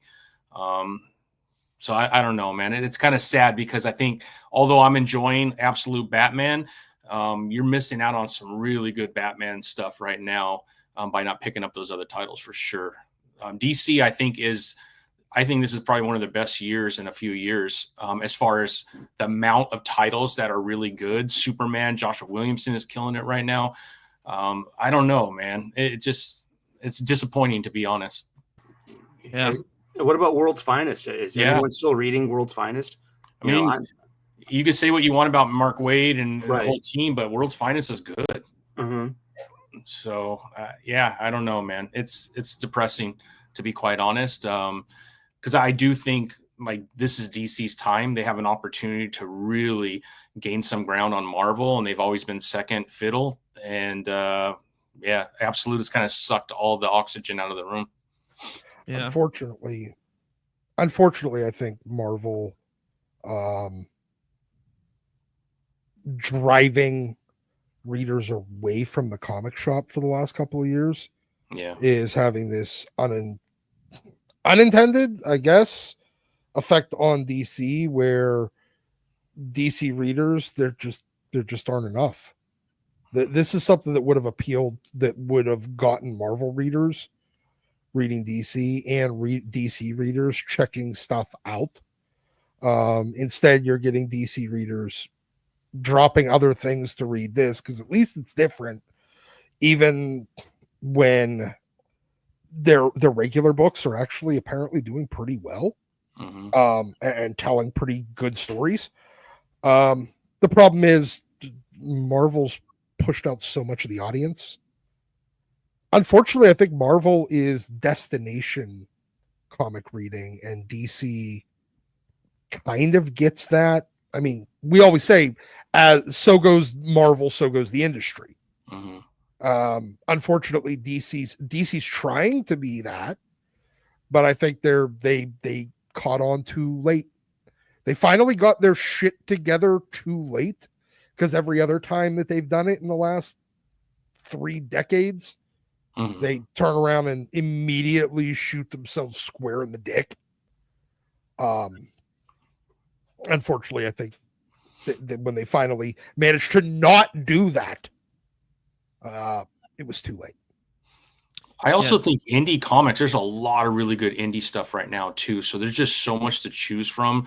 I think Dynamite's got a couple amazing titles. Mad K's got a couple amazing titles.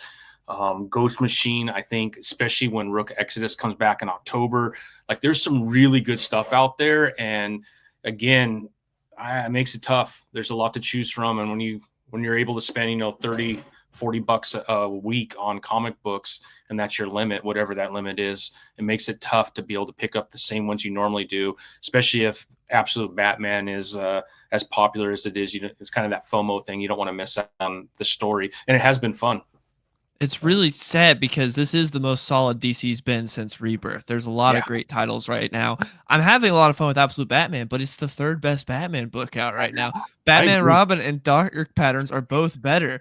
Batman and Robin is so good right now. It's amazing, and it stuck the landing, and it's one of the few books that has interchangeable artists that complement each other. So when one's off and another's on, you're not like, you're not like regret, like. Yeah, it's not super obvious. Yeah, your mic. Yeah, sorry. You there, Dylan? Oh, there you go. Here, go back. My mic went out first. But yeah, like there's a lot of great mainline stuff, but everyone's just obsessed with Absolute, and some of the Absolute books are good. It's just, I hope if they can stick the landing with DCKO and whatever they're doing with these crossovers with the Legion and everything, maybe they can get some of that, like the good juju from Absolute onto the mainline stuff and get more people to check it out, because there's a lot of really cool stuff going on.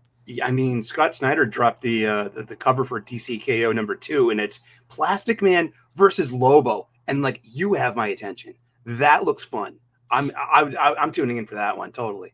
Do you think that's why they're having some of these Absolute supporting characters are going to be showing up in mainline books? They've already said that there's going to be some Absolute Superman characters in Superman. I'm assuming it's not even just a Dark Legion, but maybe their version of Ra's al Ghul or something. Yeah, I can see that. I feel like it's got to be to try to get people to check out those books. Be like, hey, we have other comics, and they're really good. Yeah, agree. But they're doing huge stuff in those other books. You got the Fractured Spectrum going on in Green Lantern. You have Aquaman going to save his the entire city of Atlantis and his wife and child and all that stuff. Like, Batman and Robin's a little bit more personal stakes, but they were doing really good growth on the Damian character there. So they've got all this wonderful stuff, but nobody knows about it because they're not marketing any of it. They're only talking about Absolute. I mean, people are sleeping on Gotham City Sirens. I mean, gee. It's really sad because, like, for the past couple of weeks, like, the ad has been for that, Cheshire robs the Justice League or whatever. It's like, I did pick that up. Why not put one of your good? Why not have like an ad for Aquaman in there? If you have some Tim's art in there at the end of like every DC book, you might get a few more readers being like, "Wow, maybe I should check that out." Instead, you're like, "Check out Cheshire robs the Justice League or whatever." It's like, how was that? You're advertising the wrong stuff. Was it good? It was okay. I mean, it's not gonna make my top 100, but it was okay. I picked it up just because it looked unique, but yeah, nothing's comparing to what's happening in Batman, Robin, Aquaman, Green Lantern. There's just a lot of really good stuff, and it's a shame that it's all being ignored.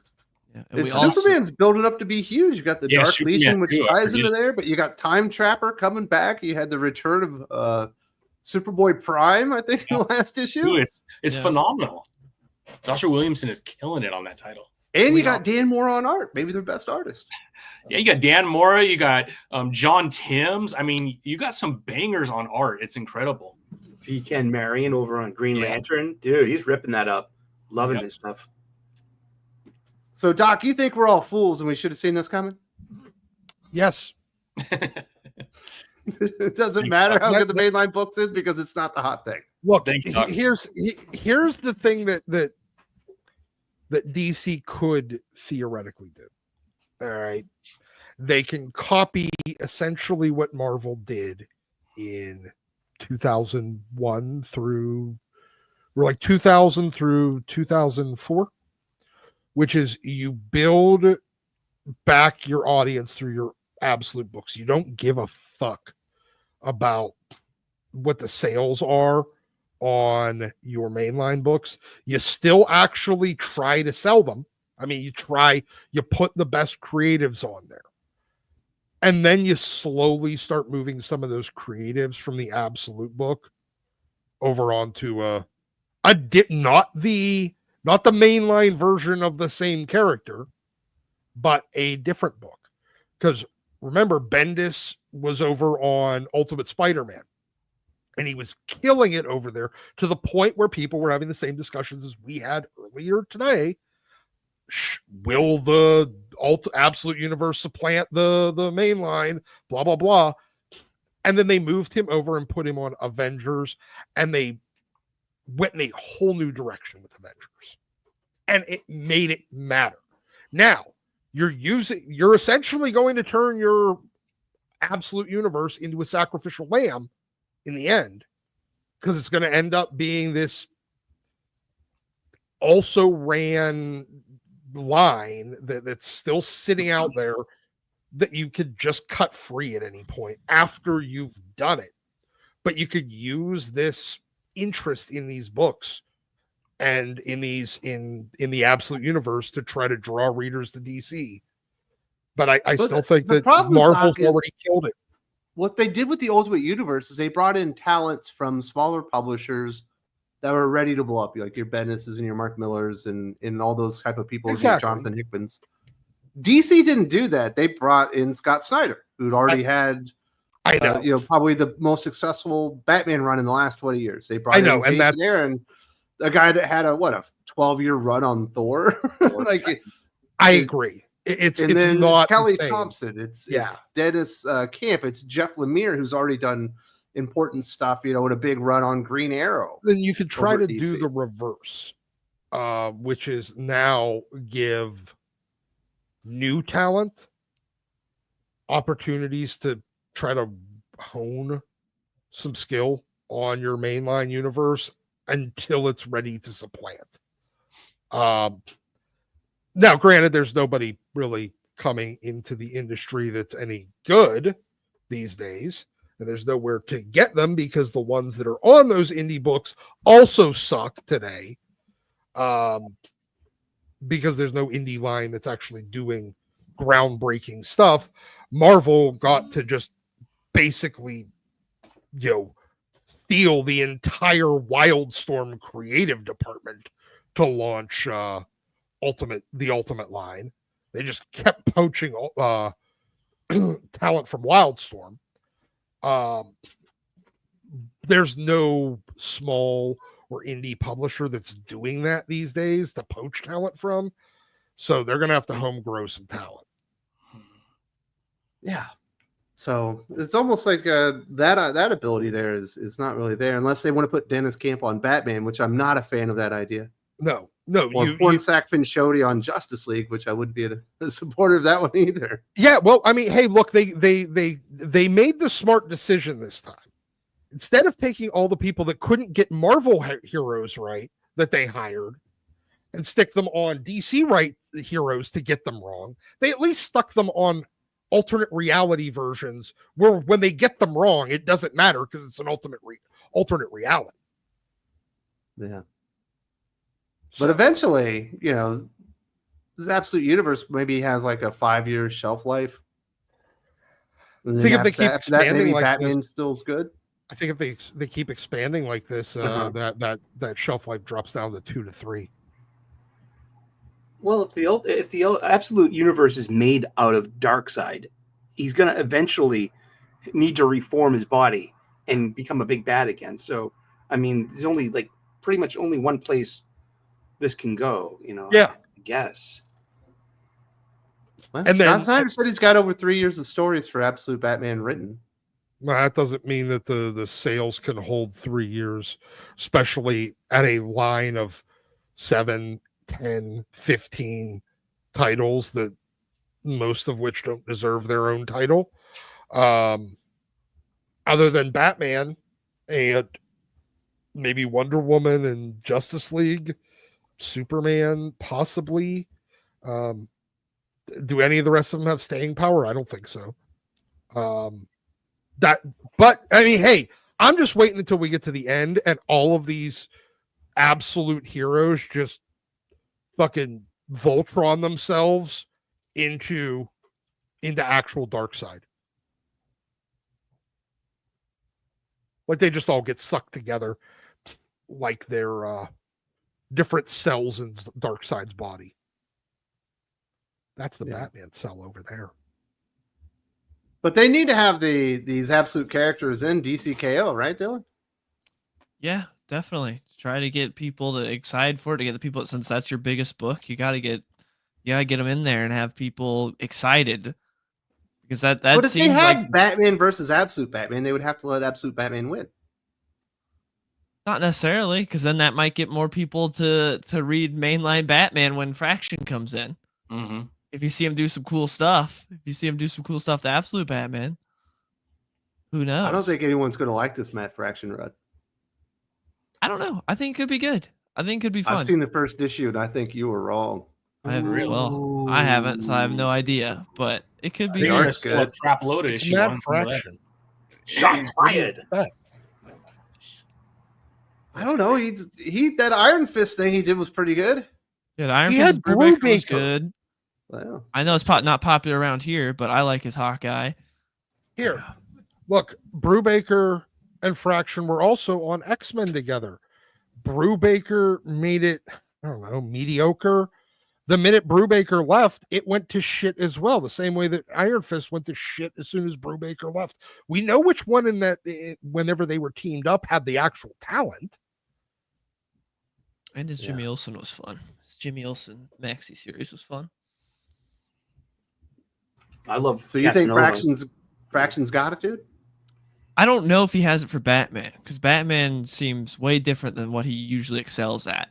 But I'm Well, you are on the optimistic. right track, sir. But if you liked his take on Iron Man, you might like his Batman. I didn't read his Iron Man, so I love Fraction's Iron Fist. That was really good. yeah.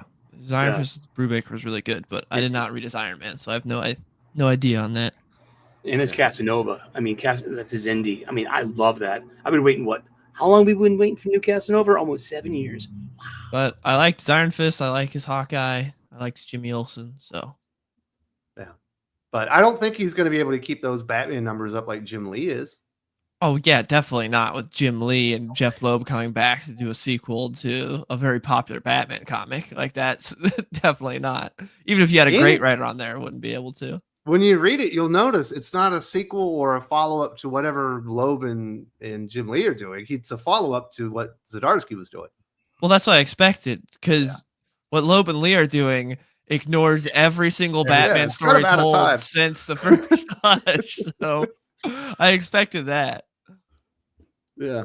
So it's going to be interesting. But if they hollow out all their Prime Universe sales and make those characters seem unimportant in comparison to the Absolute Universe, once that dies off and the next fad happens, what's going to be left?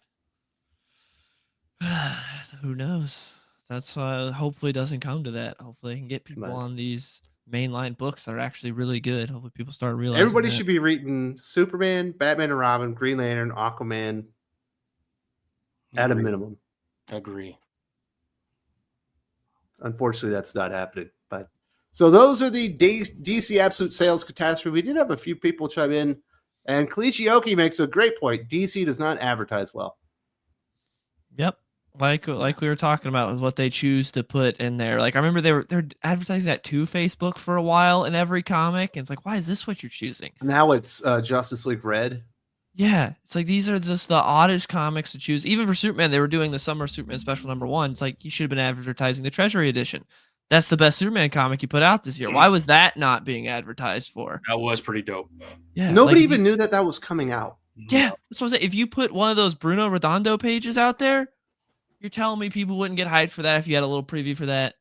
Like, and also, I don't think like good advertising is advertising your DC product to people that are reading your DC book. Eventually, you do need other people to see that you're doing these things, and just a press release does not cut it these days. That is true. But they've got their own freaking YouTube channel. You'd think they would be able to lock this stuff in and build up a little hype. That's what I was talking to you about the other day about this. They should have brought Fandom back. I remember people getting real hyped when they had Fandom for like 2 years. Like they do a big live stream, people would get very hyped. They should bring that back. Their channel, they did like very a cool and TV directed. You know what I mean? Yeah. Sorry, Wes. No, that was pretty cool. It was like a week of panels and stuff like that. It was directly for DC fans. Yeah. And because San Diego Comic-Con essentially was canceled because of COVID. Mm-hmm. It was their opportunity to get the word out. And it was only them. You weren't there for Marvel or anything else. It was only DC stuff. It was fucking cool. Mm-hmm. Yeah. They should bring that back. I'm with you, dude. And then this sounds like a position for Dan Didio. Yes. Dan Didio would definitely love the Absolute Universe. But hopefully I'll be able to get Dan Didio maybe on the channel. It sounds like there might be some interest. We'll see if it ever happens. But I would love to have him come on here and that would be awesome. Talk about his time at DC. It would be very, very interesting. But he certainly would love this new idea. He's a good dude. Boogie Scumbag wins for name of the day. DC is just crushing, and Conan keeps delivering some of the best unapologetic fun. You guys have an excellent day, and thanks for the joy. Well, you're welcome. Right.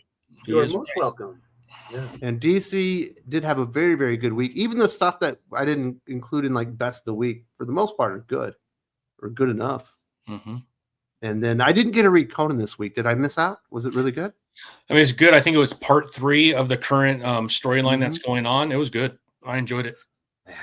Yeah, unfortunately, I think it's one of the best titles in comics, man. It's probably in my top 5.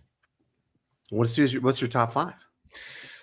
Probably Batman, Robin, Green Lantern, Aquaman, everything we've been talking about. And no Space Ghost? Space Ghost. That's why when we were talking about no one's really doing anything in indie that is groundbreaking, like who knew much about Space Ghost before this comic book? I mean, I think this has been huge, man. It's been gigantic. And even Flash Gordon, what Jeremy Adams doing with Flash Gordon was awesome. Is that one canceled or is it just on like hiatus? That's a good question. I felt like it was on hiatus, but I know that with Jeremy's new contract with DC, I know he was allowed to continue Flash. I'm wondering if it did have an end point. He was allowed to do a certain amount of issues. Yeah. It's a good question. And then Rook Exodus is about to come back in like 2 months. That's going to be the October 1st. That's what I'm excited about. Yeah. That's going to be dope. Carlitos Figueroa, I'm enjoying this period of DC. Besides indies, it's the most entertaining comics have been in a while. much better than Marvel, which only has a few good titles. Definitely. DC has a lot of cool stuff out right now. One that no one's really talking about that I really like is Green Arrow. I love what Chris Condon and Montos are doing on Green Arrow right now. They're telling a cool story with Roy Harper. I enjoyed the first arc. Green Arrow is really good. I was hoping it was Fire and Ice. Yeah. New Gods is actually pretty good too. Yes. Be like a more deep cosmic type level take. New Gods is actually been pretty good. And we have the Book of L coming soon, which I am so excited for. And speaking of advertising, Philip Kennedy Johnson did a little video on his own about it, talking about how it's like Samurai Jack, and I was like, that got me even more hyped, and how it's the culmination of every story he's been telling at DC. So I'm so hyped for that. I can't wait. So we'll get the word out here. If people like Philip Kennedy Johnson or interested in what Dylan's talking about, Tommy, you're going to have PKJ on the channel sometime soon? We'll be live on Monday. Very nice. Live on Definitely Monday. Go check that out. And if you haven't subscribed to his channel, there's a link in the video description. World at War Comics. Thank you. Thank you.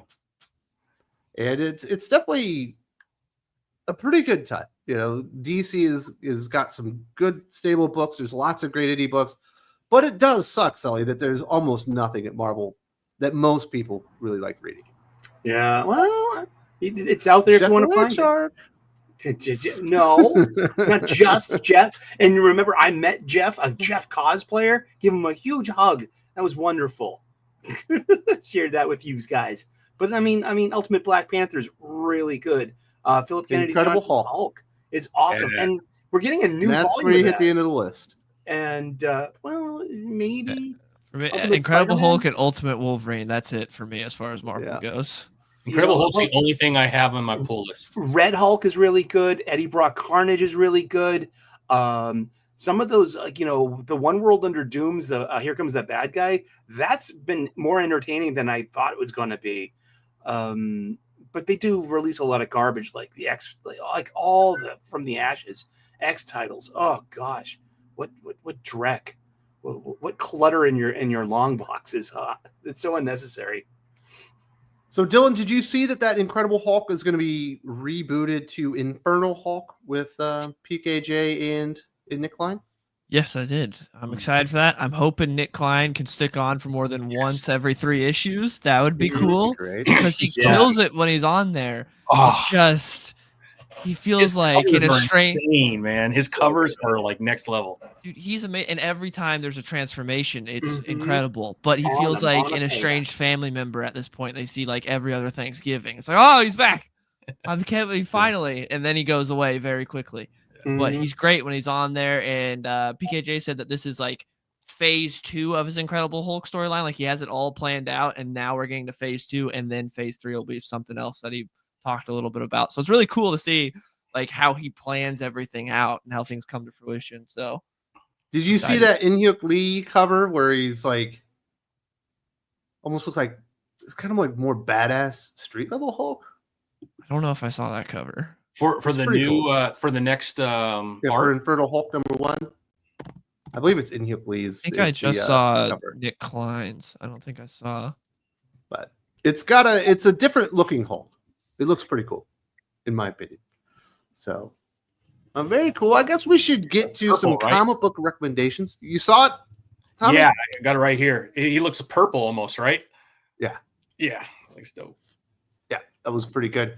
But let's get to some comic book recommendations and wrap this bad boy up. I got nachos to get to today. The wife made homemade nachos this week. Ooh. Exactly. So what are you recommending this week, Tommy? Definitely Aquaman 8 was awesome. This is I think a week old, but I really enjoy Cul-de-sac. I love Wayshak's art, and this was awesome from Bad Idea. Green Lantern continues to hit on all cylinders for me. Batman and Robin, Philip Kennedy Johnson is definitely one of my favorite writers. Everything he's doing has been good. And then Conan was a lot of fun today too. So those are the ones that I'm reading right now. And where did I put it, man? My Conan came in from Frazetta Girls, Icon Collectibles, some of the best figures that are being produced right now.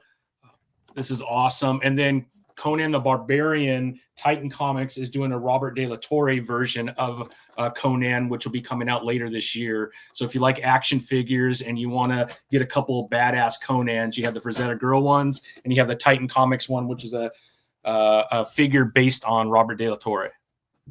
Very, very cool. So you're a cover B guy. I noticed no A covers really there. Yeah, I mean, to be honest, I'm not really. I mean, I enjoy covers. Don't get me wrong, but whatever my guy puts in my box, whatever you just get. Yeah, I'm not. I don't like try and find. Yeah, I'm not a big cover guy. I enjoy covers. Don't get me that wrong. Wasn't by design. That's just what you got. That's just what I got. Yeah. Very, very nice. And people, like I said, go and subscribe to Tommy's channel. World War Comics is linked in the video description. He's going to have a big interview with Philip Kennedy Johnson this week, and maybe some more stuff. We'll see. Yeah, I got Kelly Thompson and Hayden Sherman coming on. I got Dustin Wynn coming on. I got working on Mark Silvestri again with The Darkness coming back out at the end of the year. So yeah, a lot of really good stuff that I've been lining up over the last couple of weeks as I wasn't doing as many interviews. So a lot of fun stuff. Very, very good. And enjoy the UFCs, obviously. Yes, cannot wait for tonight. Sully, you are the most optimistic man on the panel. You recommend books that nobody else would want to sniff. Dude. What are you recommending this week? Well, this week I got some iconic comics that came in the mail just yesterday. I got Eric Canetti's Arc Athenas 5 and 6 with the variant covers as well. This is an amazing publication. I love the slim hardcover. Eric's art and story in this is great, and now it's complete. I am so looking forward to sitting down and reading all of these in one go, and it would probably make a really nice omnibus or a bigger collection too. But I'm so glad to have been into these non-floppies. This is like the opposite of a floppy because it's hardcover, huh? But what did I get at the comic book shop this week? I go to my comic book shop every week. I love buying comic books. I love supporting local businesses. You know, that's the American way. And your comic book shop is an independent bookstore.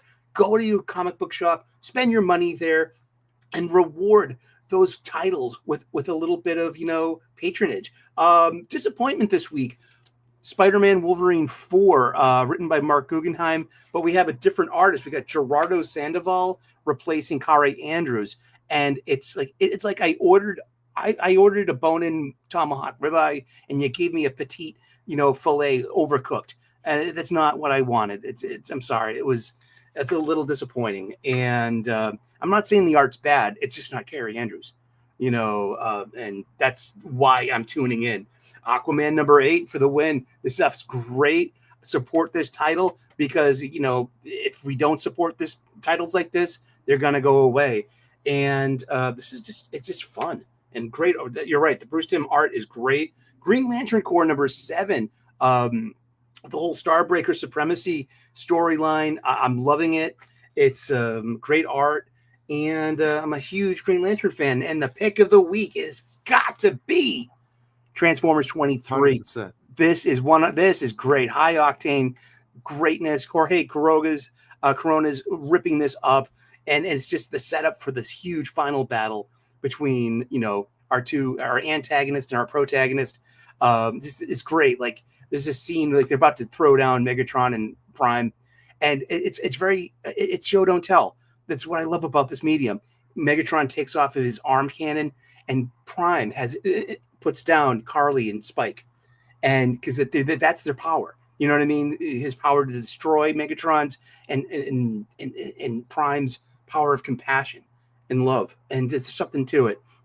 And just I'm so prepared for the next issue, and I got the B cover too, because I like getting a nice variant cover if I can, because my local comic book shop provides that. So go to your local comic book shop. You need bags, you need boards, you need boxes. Spend your money there. Support your local comic book shop. Thank you so much. And awesome. This is Comics Aficionados issue number 300. It's true. Congratulations, Wes. Dude. This is a milestone. And thanks for letting us all be part of this. And so that's a hell of a milestone, Wes. This is great, man. Cheers. Yeah, I've been putting all the podcast numbers on the stuff that I do for the Patreon and channel memberships, and I realized I was like, holy shit. This is a This is milestone. 300. Yeah, dude. Congratulations. There And thank you for including all of us here. And It's a big one of deal, the Wes. best live chats weekly. This is the place where we all come to talk about our hobby. And this is a great space, man. It really is. Well, thank you, brother. All right, Dylan, what are you recommending? It's heavy Batman week for me, but I like Aquaman number 8, Batman Dark Patterns number 9, Batman Robin number 24, which is basically from issue 1 to now. This is the big story that PKJ's been telling, and he sticks the landing. It's great. Then Gotham by Gaslight, A League for Justice number 2, which I didn't read the first issue, but I read this because it did Hot or Not with Wes, and it was actually pretty good. I liked it. There's some cool stuff in there. You have Martian Manhunter entering Lex Luthor's mind, and then Lex being like, "This is my domain," and lights him on fire in there. That was great. And then Deadly Tales of the Gunslinger, Spawn number 8. You got Jimmy Palmiotti writing a Western. That's always fun. And Patrick Reynolds does some cool stuff. So I'm enjoying that. It's a fun book. Closest thing you can find to Jonah Hex? Yep. We got the Jonah Hex Omnibus coming out in October for the New 52 run. So check that out. It's really good. You have to So join you're- me, Dylan, on my Jimmy Palmiotti interview coming up. Oh, I'd love to. Yeah. So, Dylan, obviously, you're also recommending people go see the UFC or watch the UFC main event at least this weekend. But also, you're the what? So I was gonna say pirate it, yeah. But also, you're the big movie aficionado. You got the AMC like annual pass thing. What's the movie this week? So I saw Nobody 2. It's not very good. I really liked the first Nobody, but it's a different director for this one, and it didn't stick the landing. It's not very good. I saw the TMNT, the one from 1990. They re-released that in theaters, and I saw that last night. It still holds up. It's great. It's so good. It's a lot of fun. That's So Jim Henson's last movie too. You know, yeah, and that's special. the Splinter puppet still looks really good.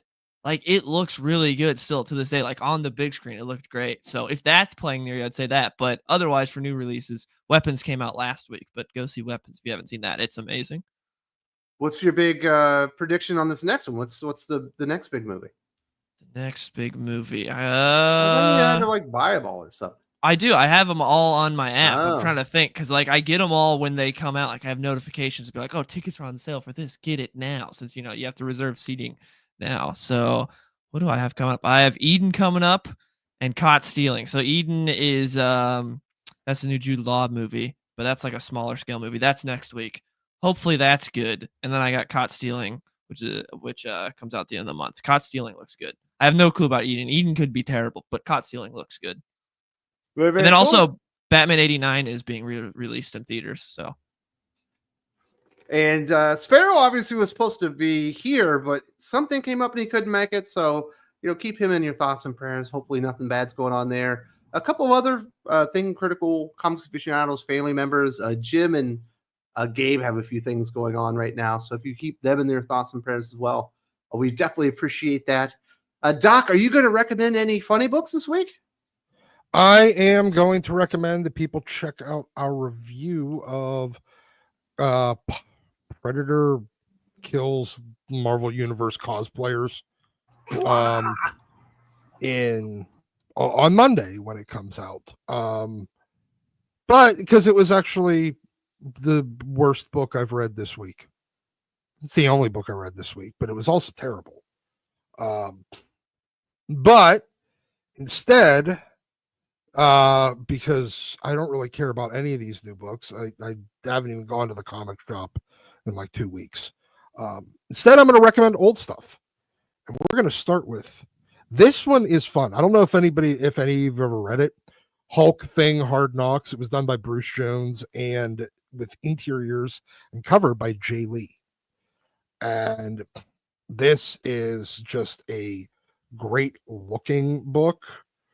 Hold on, When did that come out, Doc? That looks awesome. Oh, this was 2006, 2005, something like that.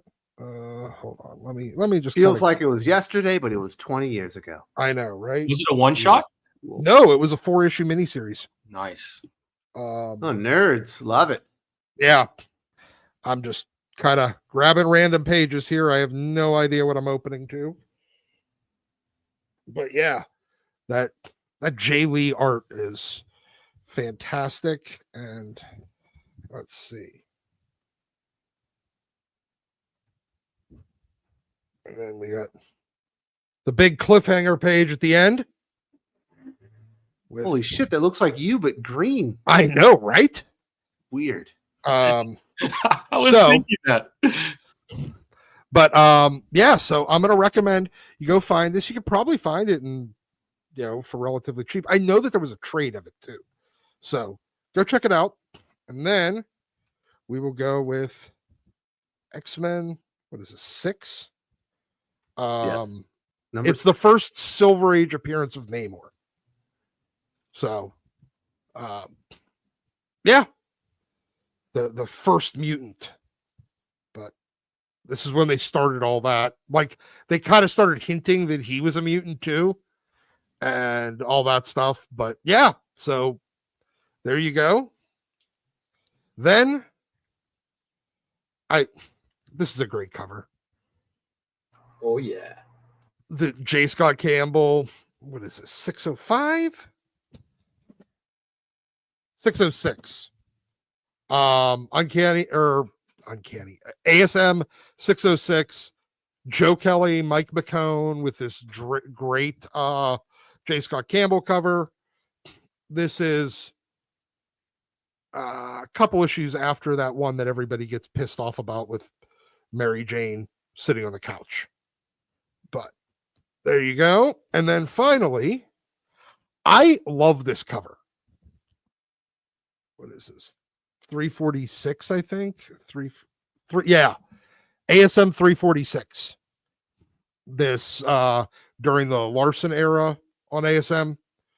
Great cover, great, The next issue is the one with Venom holding Peter Parker's skull. This is the one of the 2 issues that introduced that Venom Island.